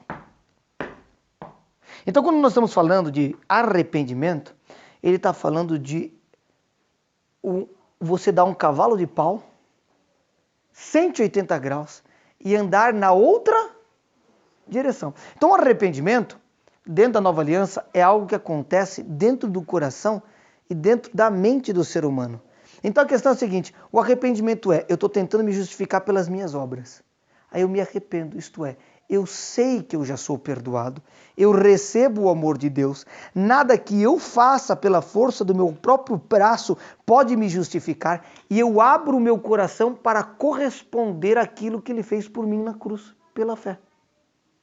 Veja que a estrutura disso é completamente diferente da que tinha o judeu. Completamente. Por isso que Jesus disse que o caminho era estreito. Jesus estava se referindo à comunidade de Israel, porque ele estava falando isso para judeus. Engraçado que ele falava, ainda tenho muitas ovelhas, mas fora desse aprisco. Gentios. Pouco judeu convertido no mundo, hein? Mas gentil, meu amigão, está lotada. Dos 2,2 bilhões de cristãos que existem hoje sobre a face da terra, quantos são judeus? Veja, quem aqui tem sangue judeu? Levanta a mão. Só o nariz, só? Eu também, meu nariz é meio grandinho, mas... Veja, o branco do olho, né? O branco do dente, se bem que o dente é meio amarelado. Aí ele fala o seguinte, nem também para se oferecer. Veja, quando ele chega e fala, de outra forma ele seria necessário padecer muitas vezes desde a fundação do mundo. Mas calma aí, quando que foi a fundação do mundo? Você vê quando ele fala de fundação do mundo aqui, aí o pessoal começa a falar o seguinte, não, a fundação do mundo, quer dizer que então Jesus padeceu lá no Gênesis? Não, o Gênesis estava falando de uma realidade futura. Que o escritor de Gênesis jamais imaginou que também teria esse sentido. Veja, a fundação do mundo aqui em Apocalipse 13:8, veja, interessantíssimo. Apocalipse 13:8 ele vai dizer assim, e adorá-la-ão todos os que habitam sobre a terra, estes cujos nomes não estão escritos no livro da vida do Cordeiro, quer dizer, adorá-la-ão quem? A besta, né? Pois é, nós não estamos falando da besta hoje. Não estão escritos no livro da vida do Cordeiro, que foi morto desde a fundação do mundo. Não existe antes da fundação do mundo, não sei quem tirou isso da onde. Já ouvi algumas pessoas, não, porque o Cordeiro foi morto antes da fundação do mundo. Não existe isso. Existe desde. Encontre o versículo que diga que é antes da fundação do mundo. Ele foi conhecido antes da fundação do mundo. Por que conhecido antes da fundação do mundo? Segundo a carta de Pedro. Porque antes da cruz, ele já estava sendo conhecido no mundo. Porque ele encarnou. A fundação do mundo se dá onde? O Cordeiro que foi morto, quem é o Cordeiro? Evidente que é Jesus. Que foi morto desde a fundação do mundo. Onde que se deu a fundação do mundo? Na cruz. Interessante. Bom, então ele está falando o seguinte, aqui em Hebreus, veja que isso é algo muito importante. Ele chega aqui em Hebreus capítulo 9, ele vai continuar dizendo, de outra forma necessário lhe fora padecer muitas vezes desde a fundação do mundo, quer dizer, desde a cruz. Ele tinha que estar padecendo agora todo ano. Desce, morre de novo. Ih, a turma pecou muito dessa vez? Desce, morre de novo. Desce, morre de novo. Desce, morre de novo. Aí você fica, Deus me perdoa. Deus me perdoa. Você já é perdoado, meu filho. Aceite isso. Pare de olhar para o pecado. Não, mas isso você está querendo dizer que então eu posso pecar à vontade? Eu nunca disse isso. Eu nunca disse que você deve viver debaixo de uma escravidão já abolida por Cristo na cruz. Guarde isso. Porque eu não vou deixar de pregar a nova aliança, eu não vou deixar de pregar a verdade, porque meia dúzia de pessoas vão querer distorcer o que eu disse e querer viver uma vida libertinosa. Eu não vou parar de falar a verdade por causa disso. Agora, o que eu estou dizendo para vocês aqui é que você tem que parar com esse... Aí você fica com aquela sensação de que se você não gritar 500 vezes no seu quarto, você não foi perdoado. Quer dizer, você está querendo que o quê? Que Jesus desça do céu de novo? Eu lembro até hoje que eu era uma pessoa extremamente religiosa e eu queria as coisas certinhas, tudo bonitinho. E eu sentia muita dor quando eu pecava. Quando eu cometi. Eu lembro até hoje, quando que o pecado deixou de começar a ter força sobre a minha vida. Foi quando eu compreendi que eu já era perdoado. E eu cometi um erro. Quando eu cometi o erro, ao invés de eu sentir culpa, eu fui até a geladeira da minha casa, peguei um suco de uva, peguei um pão velho, consagrei os elementos e falei, Deus, o Senhor não se lembra mais. E o pecado parou de ter poder porque eu parei de colocar o foco nele e comecei a colocar o foco na cruz. Veja, a questão nem também, olha só, de outra forma, muitas vezes desde a fundação do mundo, mas agora, na consumação dos séculos, uma vez por todas, se manifestou para aniquilar o pecado pelo sacrifício de si mesmo. Não é melhorar. Puxa, mas eu sou um cristão. Por que os cristãos continuam pecando? Porque não conhecem a nova aliança. Não conhecem a identidade deles. Não tem nada a ver com o que fazem. O que fazem tem a ver com o que eles creem. O pecado é uma consequência de conjunto de crenças absolutamente equivocadas no coração dos filhos de Deus. Ouça o que eu estou dizendo. E aqui, quando eu estou dizendo isso, eu coloco uma nota que, para mim, Abner, ter uma vida de vitória contra o pecado não é o nível máximo de maturidade de um cristão. É o primeiro passo de um bebê na fé. Bebezinho na fé. A primeira coisa que acontece é ele ter vitória contra o pecado total. Estou falando de nunca mais tornar a pecar. Mas lá em 1 João 1,8, 1 João 1,8, 1 João 1,8, 1 João 1,8, são 1 João 1,8. Só existe isso. Sabe qual que é o problema dos teólogos de um versículo só? É este. Quando você vai falar sobre pecado com qualquer teólogo, só existe um versículo na Bíblia deles. Qual que é? 1 João 1,8. Eles são os adeptos de uma religião de um versículo só. Não existe a Bíblia para eles. Nenhum. Só existe um versículo para eles fora do contexto. Qual que é o contexto? É a minha opinião. Qual que é? Vamos ler 1 João 8? Nossa, como amam os teólogos esse versículo. É uma coisa fantástica. 1 João capítulo 1, versículo 8, ele vai dizer: se dissermos que não temos pecado nenhum, enganamo-nos a nós mesmos e a verdade não está em nós. Tá vendo? Está dizendo que a gente nunca mais peca, então você é um mentiroso. Você leu o versículo 9? Você vê que no original não tem divisão de versículos e capítulos? Então é um assunto só? Vamos ler. Se confessarmos, condição, se indica condição, os nossos pecados, ele quem? Jesus, é fiel e justo para nos perdoar os pecados e nos purificar de toda a injustiça. Não de alguma injustiça, toda. Não, mas eu quero abrir exceção para alguma. Então os doutrinadores que amam defender a doutrina da permanência no pecado, porque eles têm os seus pecados de estimação, nunca venceram, então eles querem fazer com que o mundo inteiro crê da maneira com que eles querem crer. É engraçado que se a pessoa fosse honesta, pelo menos ela fala o seguinte: bom, ainda não venci, mas eu creio nessa promessa, eu quero entender como chegar lá. Se o cara fosse intelectualmente honesto, pelo menos isso ele faria. Mas nem isso fazem. Eles se endurecem, sobem no cavalo da soberba intelectual e dizem: daqui eu não saio. Veja o nível da coisa. Porque quando você chega, Jesus ele está falando sobre o pecado. Em João 8,32 ele fala: conhecereis a verdade, a verdade vos libertará. Aí no versículo 36, se não me engano, é 36, se o Filho vos libertar, verdadeiramente sereis livres. Ele vai dizer, não sabeis que aqueles de quem vos apresentais para obedecer, sois escravos deste mesmo, né? E se vocês obedecem o pecado, vocês são escravos do pecado. Aí quando ele chega ali no versículo 36, ele fala, se pois o Filho vos libertar, verdadeiramente sereis livres. E você vai ser livre verdadeiramente do pecado. Aí, o pessoal, aí como que você vai fazer para explicar isso aqui? O cara é obrigado a tentar dar uma interpretação nova para esse versículo. Eu sou mais ou menos verdadeiramente livre. Então na cabeça dos caras é o seguinte, eu sou verdadeiramente livre hipoteticamente.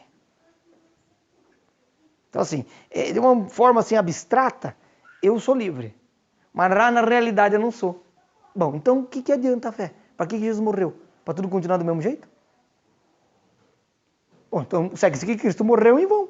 Ele morreu para todo mundo continuar do mesmo jeito que estava. Gente, qual o objetivo da morte de Jesus para você continuar do mesmo jeito que você é? Amando do mesmo jeito que você ama. A morte de Cristo e o sacrifício de Jesus e a graça do nosso Senhor Jesus Cristo nos dão a capacidade de amarmos como Ele ama. Um novo mandamento vos dou, João 13:34, que vos ameis uns aos outros como eu vos amei a vós. Opa, esse amor não é... Porque é um novo mandamento, que não é o mandamento da lei. O mandamento da lei nunca falou que a gente tinha que amar como Cristo. Fala que a gente tinha que amar o próximo como a nós mesmos e a Deus de todo o nosso coração, toda a nossa alma e todo o nosso entendimento. E disso dependia a lei e os profetas, que já acabaram. Que Jesus disse em Lucas 16:16, a lei e os profetas vigoraram, duraram até João o Batista. Desde então é anunciado o reino de Deus e todo homem emprega força para ele entrar. Ah, mas agora Jesus está falando de força. Que força é essa? Não é a força do nosso braço. Então que força é essa? Efésios 6:10, fortalecei-vos no Senhor e na força do seu poder. Veja, não está claro? Então, na verdade, todas as coisas que Jesus está falando, elas precisam ser compreendidas segundo as lentes da nova aliança.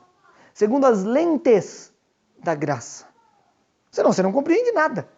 Por isso que o apóstolo Paulo vai dizer que o homem que é espiritual, nós comparamos coisas espirituais com espirituais. Aí, entra o racionalismo excessivo. Aí eu te pergunto, eu vou te dar um exemplo prático da teologia moderna que tenta colocar o homem como um escravo do pecado e o homem só vai ser livre quando chegar lá no céu. Enquanto aqui na terra nunca vai ser. Então ele anula uma parte das promessas de Jesus e tem que dar um jeito, tentar, né, colocar coisa dentro do time dele. Então ele vai chegar e falar o seguinte para você. Bom, olha só, eu vou dar um exemplo para vocês. Eu digo para vocês assim, irmãos, eu fui viciado em cocaína durante toda a minha vida. Mas agora, isso nunca aconteceu, estou dando um exemplo. Mas agora, Jesus Cristo verdadeiramente me libertou. Aí todo mundo bate palma, dá glória a Deus. Aí eu falo assim, porém, mas eu toda semana uso. Alguém acreditou que eu sou verdadeiramente livre? Jesus disse que nós somos verdadeiramente livres do pecado se o Filho nos libertar. Mas nós somos pecadores miseráveis, eternamente, até a volta dele. Então nós somos verdadeiramente livres? É evidente que não. Vocês viram? Isso aqui é dialética. É lógico, é óbvio. Veja, ele diz assim, então eu não tenho que mais ficar pedindo perdão? Deus, por favor, olha de novo para mim. Ele fala assim, mas meus olhos nunca se desviaram de você. Pois, mas eu cometi um equívoco tão grande, eu cometi um pecado, eu estou sentindo culpa. Eu estava lá do seu lado, eu não virei as costas. Eu estava falando com você, só que os seus ouvidos estavam muito tampados para conseguirem escutar a minha voz. Só isso. Sabe que Deus sempre está falando com a gente? A gente não tem a sensibilidade de escutá-lo? Sempre está. Ele fala até mesmo com quem ainda não é convertido. Já aconteceu de você estar para entrar numa situação, você vai fechar um negócio, de repente você sente uma um aperto no coração. Ou então você sente um aperto no coração, você fala, acho que eu não deveria entrar nesse negócio. Você vai lá e entra e se estoura. Quem já sentiu alguma coisa semelhante a essa?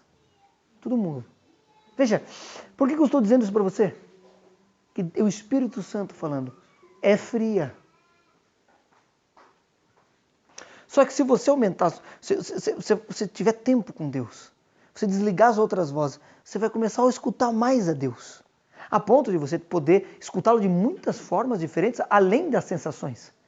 Você pode ouvir a voz de Deus audivelmente, fisicamente. Você pode ter visões, você pode ter experiências de todos os tipos. Interessante. Veja, aqui ele vai dizer, ele veio para aniquilar o pecado pelo sacrifício mesmo. E como aos homens está ordenado morrerem uma só vez. Eu lembro que tem um irmão, amigo meu, que ele era extremamente religioso da velha aliança.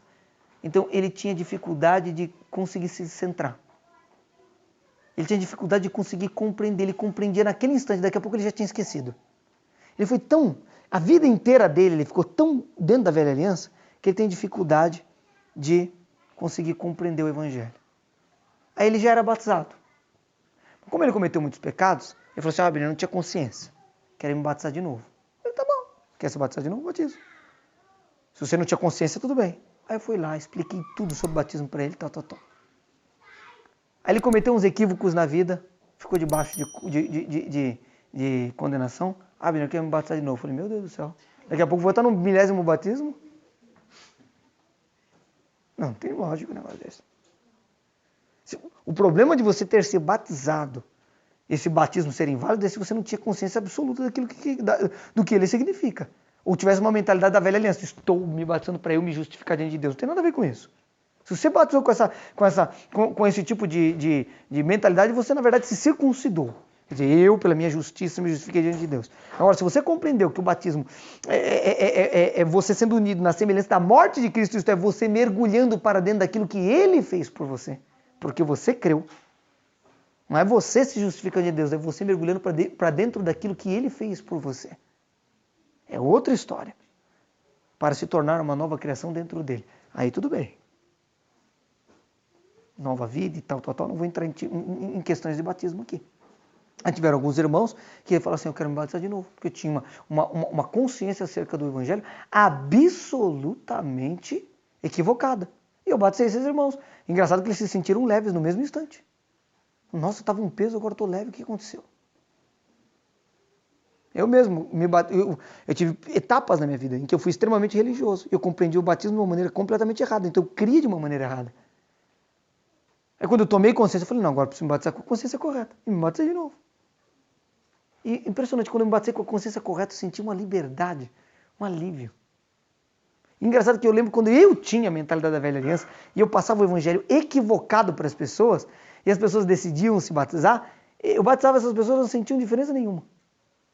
Estou dizendo que você tem que sentir a diferença. Mas eu lembro que eu batizava as pessoas, não sei o que aconteceu, não aconteceu nada, claro. Estava querendo equivocadamente. E ele diz assim, como um homem está ordenado a morrer em uma só vez, vindo depois disso o juízo. Assim também Cristo, oferecendo-se uma só vez para levar os pecados de muitos, aparecerá uma segunda, sem pecado, aos que os esperam para a salvação. Então, aqui em Hebreus ele vai falar o seguinte, agora nós temos que entrar com uma consciência absolutamente nova. O judeu ele nunca chegou. Você imagina você não ser sumo sacerdote, você não ser nada. Você entrar lá dentro do templo, abrir a porta do Santo dos Santos, abrir a porta e entrar lá dentro. Abrir o véu e entrar lá dentro. Você acha que isso está na cabeça de algum judeu? Até os dias de hoje? Então você imagina que isso é uma loucura para a mentalidade judaica. Isso é uma loucura, literalmente uma loucura que eu estou falando para vocês. E olha que o escritor de Hebreus, que na minha opinião, na minha humilde opinião, é o apóstolo Paulo, alguns eruditos também julgam assim, mas essa é a minha opinião. Antes de ler a opinião deles, eu cheguei a essa conclusão. Mas a questão é a seguinte, verso 19, tendo, pois, irmãos, ousadia para entrarmos no santíssimo lugar pelo sangue de Jesus. Irmãos, Quando que um judeu entrou com ousadia no Santíssimo Lugar? É claro que aqui ele está falando que entrar no Santíssimo Lugar é entrar na sua comunhão com Deus. Porque não existe mais a necessidade de templo nem de um monte. Foi o que ele falou para a mulher samaritana. É no templo ou é no monte o lugar de se adorar? Jesus pegou e falou assim, mulher, a hora vem, e agora é, em que os verdadeiros adoradores adorarão ao Pai, em espírito e em verdade. O Pai é espírito, Deus é espírito. E importa que os que o adorem em espírito e em verdade. Chegará o momento em que nem neste monte e nem neste templo se adorará a Deus, mas em espírito e em verdade. Veja, então na verdade, qual que é o lugar santíssimo? É o seu espírito. É ali onde Deus habita. Acreditava-se que Deus habitava ali no lugar santíssimo, porque estava dizendo, eu vou morar para sempre nesse tabernáculo. Completamente equivocado. Como diz um missionário amigo meu, negativo. Negativo, diz ele. Então a questão, ele está dizendo aqui o seguinte, olha só que interessante, ele fala assim, tendo, pois, ousadia para entrarmos no Santíssimo Lugar, para entrarmos no Espírito. É isso que ele está dizendo. Ao invés de você achar que você tem que ir lá no templo para entrar na presença de Deus, ele está falando, entra. É uma coisa interna. Não é uma coisa externa, é uma coisa interna. Você está ali no ônibus, segurando lá na maçã, indo para o trabalho, e você está ali, às vezes, de olhos fechados, rodeado por pessoas que não creem, conversando com Deus no seu espírito, está com comunhão com Deus. Mais do que muitos religiosos estão batendo no peito, batendo palma na igreja, extremamente religiosos, farisaicos do século XXI. Aliás, deixa eu dizer uma coisa, o camarada entrou em qualquer igreja que for e passou a ser mais chato do que quando ele não era convertido, tem algum problema com o que ele está escutando lá dentro, né? É verdade, não tem. A pessoa entra na igreja e volta chato. Parece que quando estava no mundo não era tão chato assim. Eu falo, não é possível um negócio desse. Não, excesso de chatice é demônio. Meu avô falava, a pessoa emburrada é demônio. Meu avô falava isso. Você acha que é o quê? O amor de Deus que te deixa emburrado? Não é possível um negócio desse. O Espírito Santo te deixa emburrado. Acordei de mau humor hoje. Bom, acordou endemoniado. É melhor mandar embora esse negócio em nome de Jesus, porque não é possível um negócio desse. O camarada entra na igreja, volta e começa a acusar todo mundo. Você vai pro inferno. Ei, você é um desgraçado. Oh, você é uma porcaria. Ei, você é um lixo. Eu falo, meu Deus do céu. Que é isso? Não, só palavras boas, né? Só palavras fantásticas de vida. Veja, não tem lógica um negócio desse. Por isso que pessoas religiosas são extremamente chatas. Chatas, gente. Às vezes você consegue ter mais liberdade de conversar com um publicano, pecador. E isso eu não estou brincando. O Eduardo está acostumado a falar com a turma na praça, no meio da rua lá. Seja qual for a orientação. Não é verdade? E você pode confirmar isso comigo. Não é mais difícil conversar com um religioso? Veja, ele concorda comigo. Na prática. Eu também tenho experiência nessa área, porque já rodei o mundo. Às vezes chega uma pessoa que nunca ouviu falar de Jesus lá no meio das montanhas do Nepal. E você fala, ela aceita com tanta alegria, e você chega para um religioso aqui, o camarada começa, não é bem assim. Veja, existe, e aí começa a tentar eu começo com contorcionismo teológico-filosófico. Aí começa. Você fala, meu Deus do céu, onde é que o cara está querendo chegar? Ele não quer chegar em lugar nenhum. Ele só quer não concordar com você. Ele não quer chegar em lugar nenhum. Você fala, meu Deus do céu. Aí você fala, deixa eu pregar para as prostitutas na rua. Pelo amor de Deus, está tão mais fácil lá. É verdade. Mais fácil pregar para a turma do tráfico, para as prostitutas. É verdade. E eu digo, uma vez, deixa eu contar essa. Uma vez nós saímos para fazer evangelismo de rua lá em São Paulo. A Sulamita falou, quero fazer o evangelismo. Eu falei, então vamos. Aí fui lá.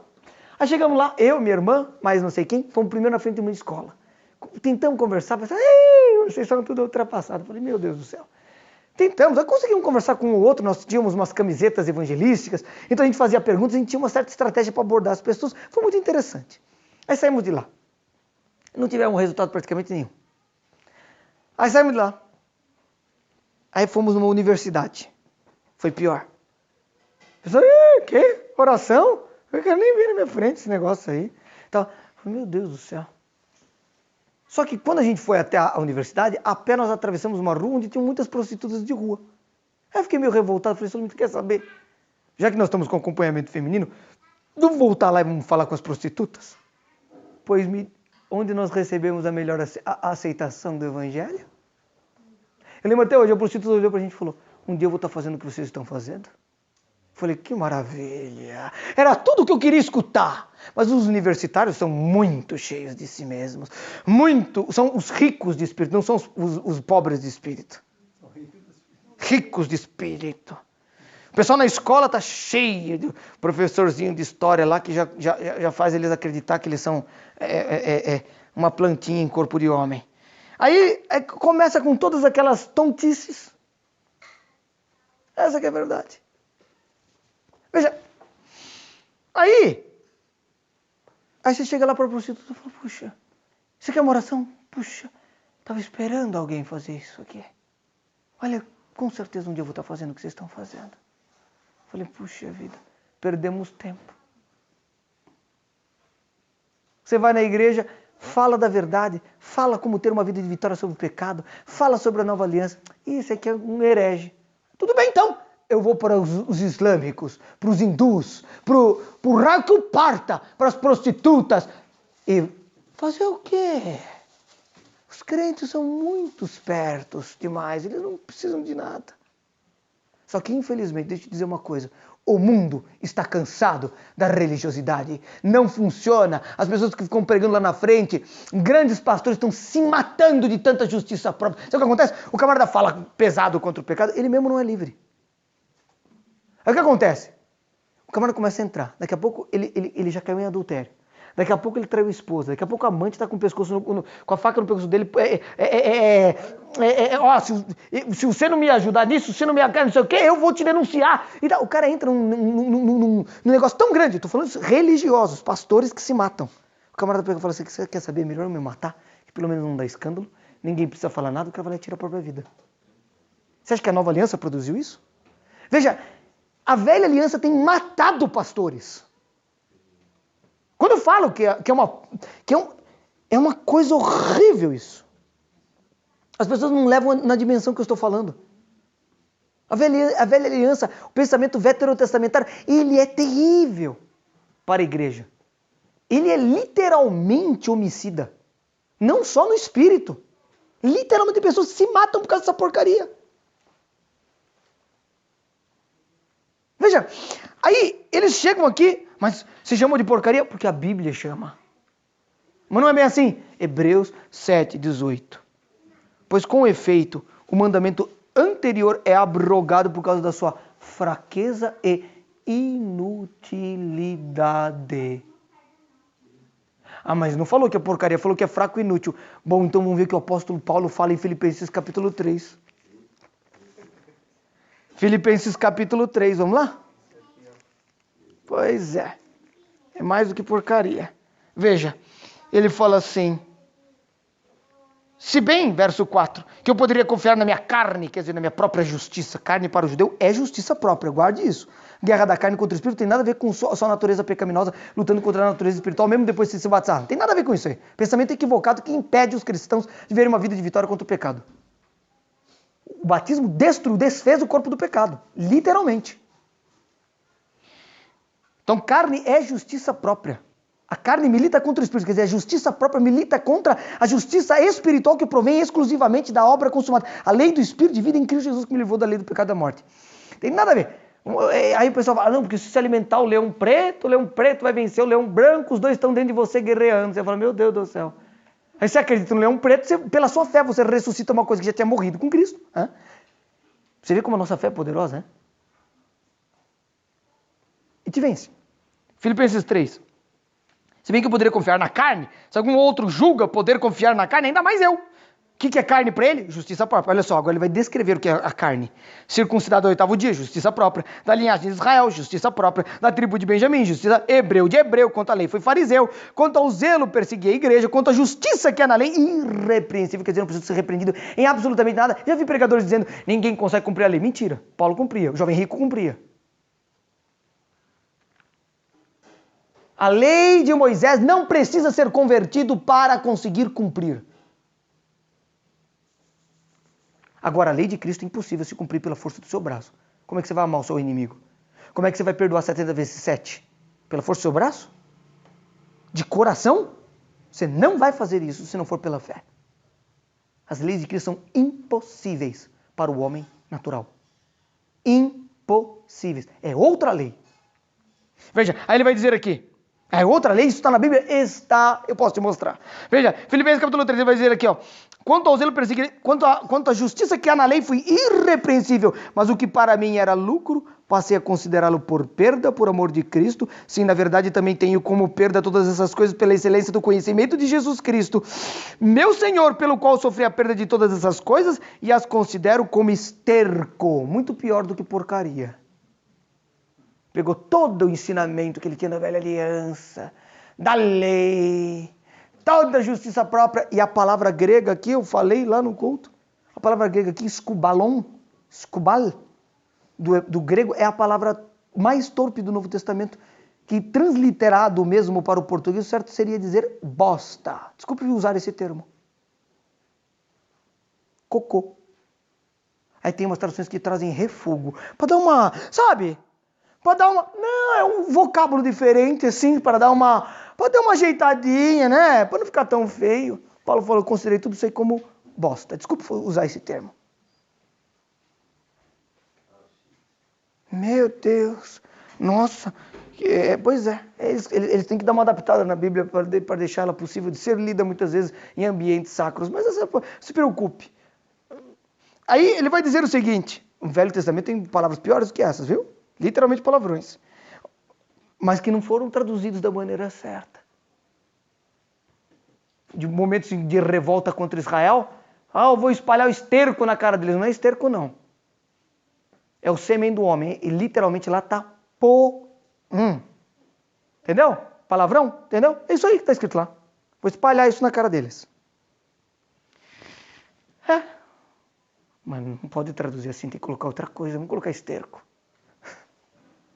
Mas bonitinho, para a gente poder ler dentro do ambiente sacro. Aí você vem para o Novo Testamento e fala assim, não fale nenhuma palavra torpe para não entristecer o Espírito Santo. Bom, aí é difícil, né? Porque você vai para o Velho Testamento e não tem como não falar uma, sendo que os próprios profetas estão falando para o povo de Israel. Por que Espírito? Não sei, né? Porque se o Espírito Santo ficou ofendido quando nós falamos, como é que ele mesmo vai usar o profeta para depois falar? Fica difícil, né? Mas tudo bem. Vamos lá. Aí vai dizer assim, que é onde eu estava, Hebreus, então ele considera como esterco essas coisas. Aí volta aqui para Hebreus capítulo 10, ele diz assim, tendo pois irmãos ousadia para entrarmos no Santíssimo Lugar, agora você vai entrar pelo sangue de Jesus, o sangue é a nova aliança, pelo caminho que ele nos inaugurou, caminho novo e vivo, através do véu. Então o véu é o quê? Isto é, da sua carne. Então a carne de Jesus era o véu sendo rompido, para que nós adentrássemos para dentro do templo do seu corpo. Fantástico. Aí ele diz assim, ó, e tendo um grande sacerdote sobre a casa de Deus, que é Jesus, cheguemo-nos com o coração em inteira certeza de fé, ousadia, inteira certeza de fé. Camarada entrando falando, papaizinho, glória ao teu nome, o Senhor já me deu todas as coisas. Mas calma aí, entrar dessa maneira na presença de Deus, você não tem que entrar de joelho dizendo, excelentíssimo Pai, amantíssimo Deus, queridinho, amado. Depois você falar uns 500 palavras bonitas que se o camarada não tiver muito estudo, ele não tem nem como adquirir dentro do vocábulo dele, aí você tem condições de falar com Deus? Não. Uma criancinha fala assim, papai, que nem minha avó costuma contar do Dr. Marcílio, o pai dela tinha uma igreja, meu bisavô ele começou uma igreja lá em Santos e um médico, o Dr. Marcílio, era o melhor médico de Santos, ele era um camarada fora da curva, só que ele não conseguia se converter. Ele tinha muitos livros, ele tinha uma biblioteca grande, ele estudava bastante e ele não conseguia se converter. Só que ele conhecia o meu bisavô, que era um homem de muita fineza. Só para você ter uma ideia, ele não tirava o terno nem para fazer o jardim da casa. Ele era assim. E aí uma vez minha avó perguntou, pai, por que você não tira a camiseta? Ele falou assim, porque isso seria um desrespeito a vocês. Não tinha nada a ver com o evangelho, isso aí era uma postura interna dele. E ele era um homem, então ele era um homem de muito destaque, tinha muitas descobertas que ele tinha feito científicas, então ele era conhecido na região. Aí um dia o Dr. Marcílio passou e viu ele pregando em cima de um caixote. Não é possível, um homem... Eu conheço o Dr. Benjamin. Ele é um homem de muita de muita fineza, não é possível que que o que ele está falando não tenha sentido. Bom, então vamos escutar. Ele não conseguia se converter. Aí ele fazia as perguntas e tal, não sei o quê. Aí um determinado dia, ele era um excelente médico. Sabe o que ele fazia? Engraçado que naquela época não tinha as máquinas para ficar fazendo todos os exames que a gente faz hoje. Sabe o que ele fazia? Chegava uma pessoa com qualquer problema, ele falava, tira a roupa. A pessoa tirava a roupa, anda. Ele analisava anatomicamente a pessoa, ele sabia qual era o problema, nunca errou um diagnóstico. Hoje em dia os médicos nem olham no seu olho, né? Manda vocês para as máquinas nem traz o diagnóstico certo, depois de 500 dias. Babaquice, né? Parece que melhorou ou piorou a coisa. Né? Aí, veja, ele olhava assim, ele já sabia o que a pessoa tinha. A pessoa ficava até desconcertada, tira a roupa e anda. Ele olhava a pessoa, sabia o que ela tinha. Aí, o filhinho dele ficou doente, não havia o que ele pudesse fazer. Tentou tudo pela medicina, pela ciência, o menininho morreu. Aí veio o filhinho mais novo dele, que já estava indo na igreja do Dr. Benjamin, chegou perto da cama e falou assim, Jesusinho, acorda meu irmãozinho, o menino, pum, ressuscitou na frente. Eu creio, é evidente, que se converteu, se tornou um ótimo crente. Foi o melhor crente que tinha na igreja. Evidente. Ah, mas o pequenininho não tinha o vocábulo, que bom, tinha menos racionalização ainda. Tinha fé, melhor ainda, na verdade. Aliás, eu adoro, por isso que eu gosto de trabalho de crianças, porque as crianças, elas creem completamente. Só que do mesmo jeito que elas creem completamente em Jesus, elas também podem crer completamente no erro. Se deixar na frente do videogame, do desenhozinho animado, ela está acreditando que ele é Spider-Man, o Satanás lá do raio que o parta. Eu sou contra as telas. A sociedade pediátrica, de todos os médicos, dos pediatras brasileiros falaram que até os 5 anos de idade, se expor as crianças às telas dá um déficit físico, estrutural no desenvolvimento do cérebro. Fora que com um cliquezinho, não, meu filho está vendo as coisas que eu coloquei para ele, tá não. Com um cliquezinho, a mulher do meu irmão, ela tá colocando algum conteúdo desse lá no Paz por Amor. Ela tem um canal no Instagram. E ela começou a falar sobre o problema das telas. Aí as pessoas começaram a confessar. Aí meu filhinho de 3 anos já estava vendo pornografia no celular da minha irmã. A gente nem sabia. Tome cuidado.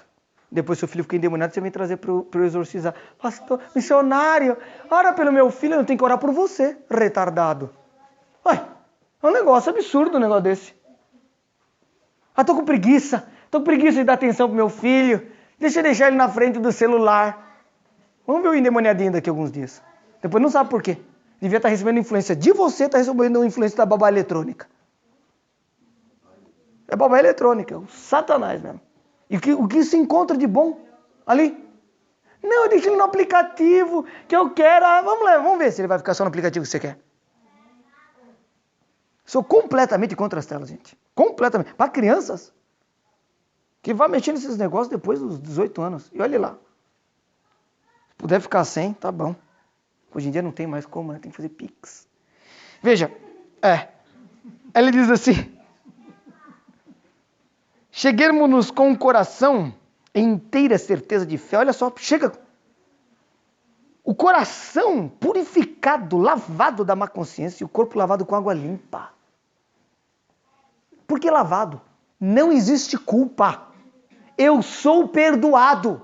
Eu sou justo porque eu estou dentro do justo. Mas calma aí, eu sou justo porque eu estou dentro do justo? De onde é que você tirou isso? Isso é heresia, pastor. Isso é heresia. Então vou ler para você que não é heresia. Olha lá em 2 Coríntios capítulo 5, versículo 21. Quem você é uma vez que você está nele. Nele.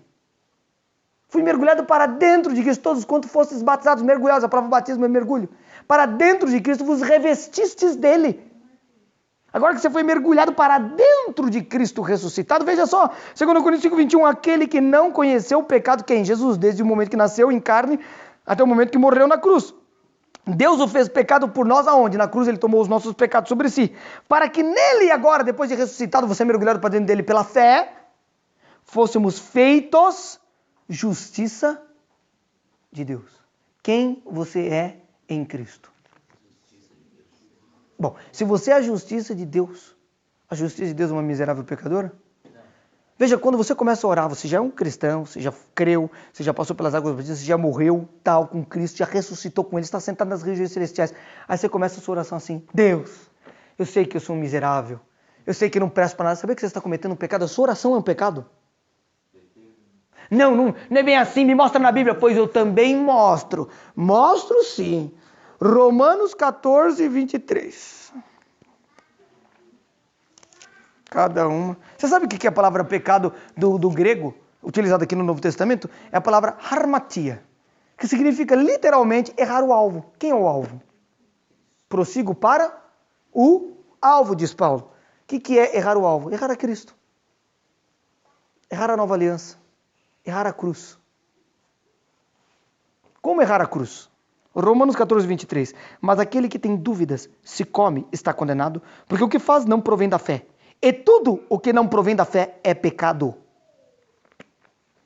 Quando você diz que você é algo que a Bíblia diz que você não é, você está crendo? Sou um miserável pecador. É isso? A justiça de Deus é uma miserável pecadora? Veja, você está tocando o caráter de Deus aí. Então você entra em inteira certeza de fé. Que coisa fantástica. Olha só, com o corpo lavado por água limpa, o batismo, fantástico. Retenhamos inabalável a confissão da nossa esperança. Vai declarando, vai agradecendo. Retenhamos firmemente, inabalavelmente, a confissão da nossa esperança, porque fiel é aquele que fez a promessa. Mas que promessa é essa? Todas que existem na Bíblia. Eu estou perguntando qual que é a vontade de Deus na minha vida, pastor. Está perdendo o seu tempo em oração. Mas como assim? Eu não tenho que perguntar qual que é a vontade de Deus? Não. Por quê? Isso está descrita na Bíblia. Número 1, lá em 1 Tessalonicenses vai dizer que o quê? Em tudo dai graças, porque esta é a vontade de Deus em Cristo Jesus, nosso Senhor. Sim? Certo. Então, bom, se a vontade de Deus é dar graça, tudo para de murmurar, pelo amor de Deus. Senão vai acontecer os milagres mesmo na sua vida. Vai morrer no deserto. 2. Qual que é a vontade de Deus? Bom, Deus quer que todos sejam salvos e venham ao conhecimento da verdade. O pleno conhecimento da verdade. 1 Timóteo 2, 3 e 4. Bom, então, se eu quero uma garrafa d'água, eu peguei a garrafa d'água, essa é ou não é a minha vontade? É evidente. Qual que é a outra? Mas tem mais vontade de Deus aqui? Tem. Olha aqui, ó. 1 Tessalonicenses, capítulo 4. Interessante. 1 Tessalonicenses, capítulo 4, verso 3. Porque esta é a vontade de Deus. Olha só. Pastor, estou tentando entender qual que é a vontade de Deus para a minha vida. Estou pedindo para um anjo entrar pela janela. Se aparecer, pode expulsar, que pode ser demônio, viu? Porque o apóstolo Paulo diz que até Satanás se transfigura em anjo de luz, vai saber se é. Foi um anjo, Gabriel, que o mesmo que apareceu para Maria lá, segundo Maomé, que apareceu para ele 632 depois de Cristo e narrou para ele o Alcorão.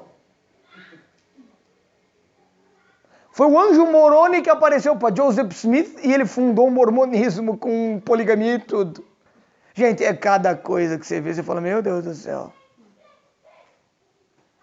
Aí ele chega aqui e fala assim, ó, chuta, pode. Mas por que chutar o anjo? Peça para Jesus aparecer, aí tá bom.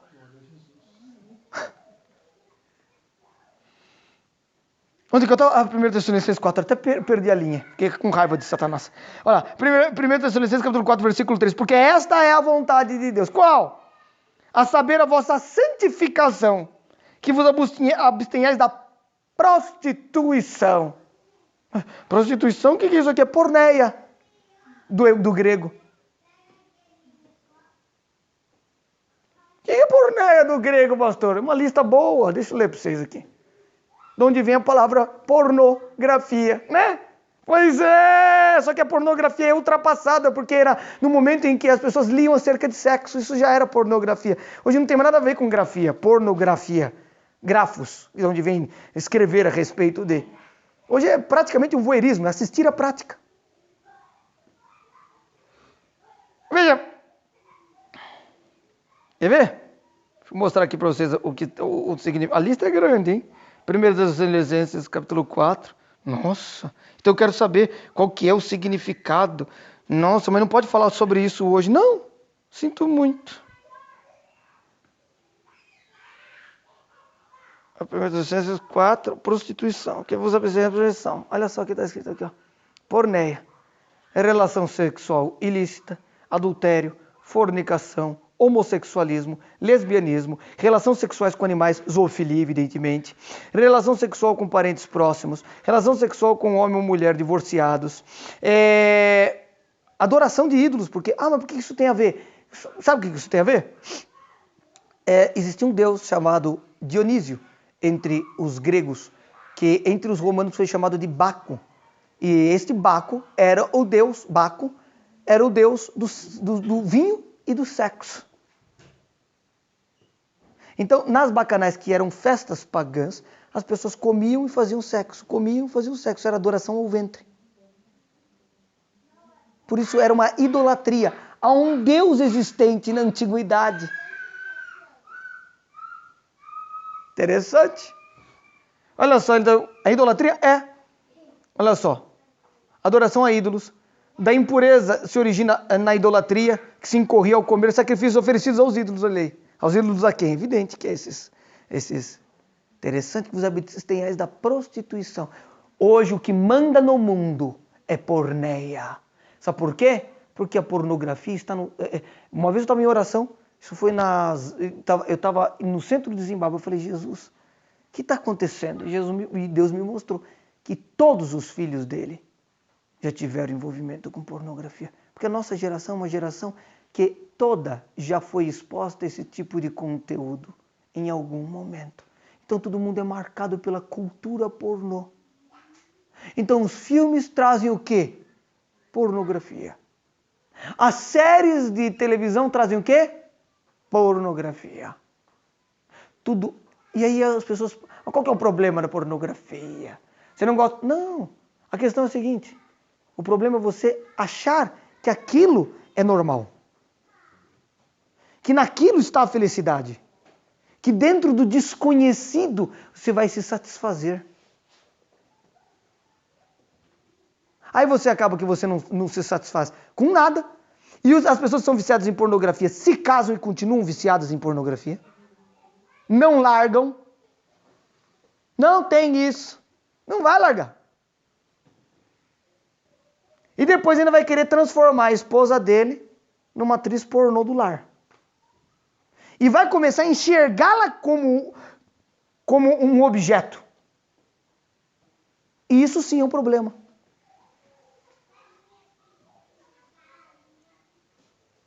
Um problema terrível. Eu estou querendo saber qual que é a vontade de Deus. Está aqui. Dá graças por tudo. Deus quer que todos sejam salvos, então não temos que pregar o evangelho e você estar livre. E as promessas? Você não falou das promessas? 2 Coríntios 1, 20. E vamos terminar.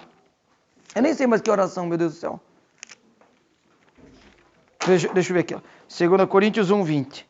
Pois tantas quantas forem as promessas de Deus, nele está o sim. Bom, se já está nele o sim, você tem que perguntar se é da vontade dele. Sabe qual é o maior problema dos crentes? Eles conhecem o elenco da Globo, mas eles não conhecem as promessas. Eles conhecem todos os jogadores de futebol, do time do Corinthians, do Palmeiras, do raio que o parta, mas não conhecem os livros da Bíblia. Jesus disse, errais por não conhecerem nem as Escrituras e nem o poder de Deus. Aonde estiver o teu coração, aí está o teu tesouro. Veja, irmãos, interessante isso. Estude as promessas bíblicas. Vá atrás das promessas. Existe promessa para tudo. Para tudo. Mas são promessas do Velho Testamento que estão aqui num sentido espiritual. Lembra uma vez quando Deus falou comigo? Porque você tem que compreender, conseguir enxergar tudo com a lente da nova aliança. Aí você consegue enxergar até nas páginas do Velho Testamento Cristo. Por exemplo, eu vou pegar uma vez, eu estava passando por uma situação difícil e tal, e não estava fácil. Aí eu tirei uma palavra, estava orando, tirei uma palavra para Deus falar comigo. E caiu naquele salmo de Davi, onde Davi chega e fala, que ele queria pegar os filhos dos inimigos dele e atirar contra as pedras. Literalmente, tem alguma serventia para alguém isso aí? Não. Espiritualmente, o que eu entendi na hora que eu li aquilo? Eu entendi o problema literal? Não, eu entendi o problema espiritual. Eu entendi que Deus estava falando para mim, número 1, quais são os meus inimigos? São de carne e sangue? Conforme Efésios 6:12? Não. Meus inimigos são espirituais. Quem é Davi? Davi significa o amado. Quem é o amado? Este é meu filho amado em quem me compraste, Jesus. Quem é Cristo em Cristo? Nós. Porque nós somos o Cristo significa ungido. Então, quando nós estamos em Cristo, somos ungidos por Deus, nós somos o ungido. Ah, então eu sou Cristo? Então, o que ele estava falando? Davi estava falando assim, eu tenho que lançar... Quem são os inimigos? São os principados, as potestades. O que eles tentam produzir? Através da distorção. Os filhos. Quem são os filhos? Pecados. Lançá-lo contra as pedras e lançar contra o quê? Contra as promessas de Jesus e as promessas do Evangelho. Porque Jesus é a pedra angular. Mas não tem esse significado, porque você tem a mentalidade da velha aliança, então você só consegue enxergar a desgraça na Bíblia inteira. É claro, mas o sentido literal não tem importância? Tem. Tem a sua importância. Mas para nós em Cristo, tudo tem que ser espiritual. Tudo. Fantástico, não? Bom, então vamos terminar porque eu tenho assunto aqui para virar a noite. Se continuar, meu Deus do céu. É verdade.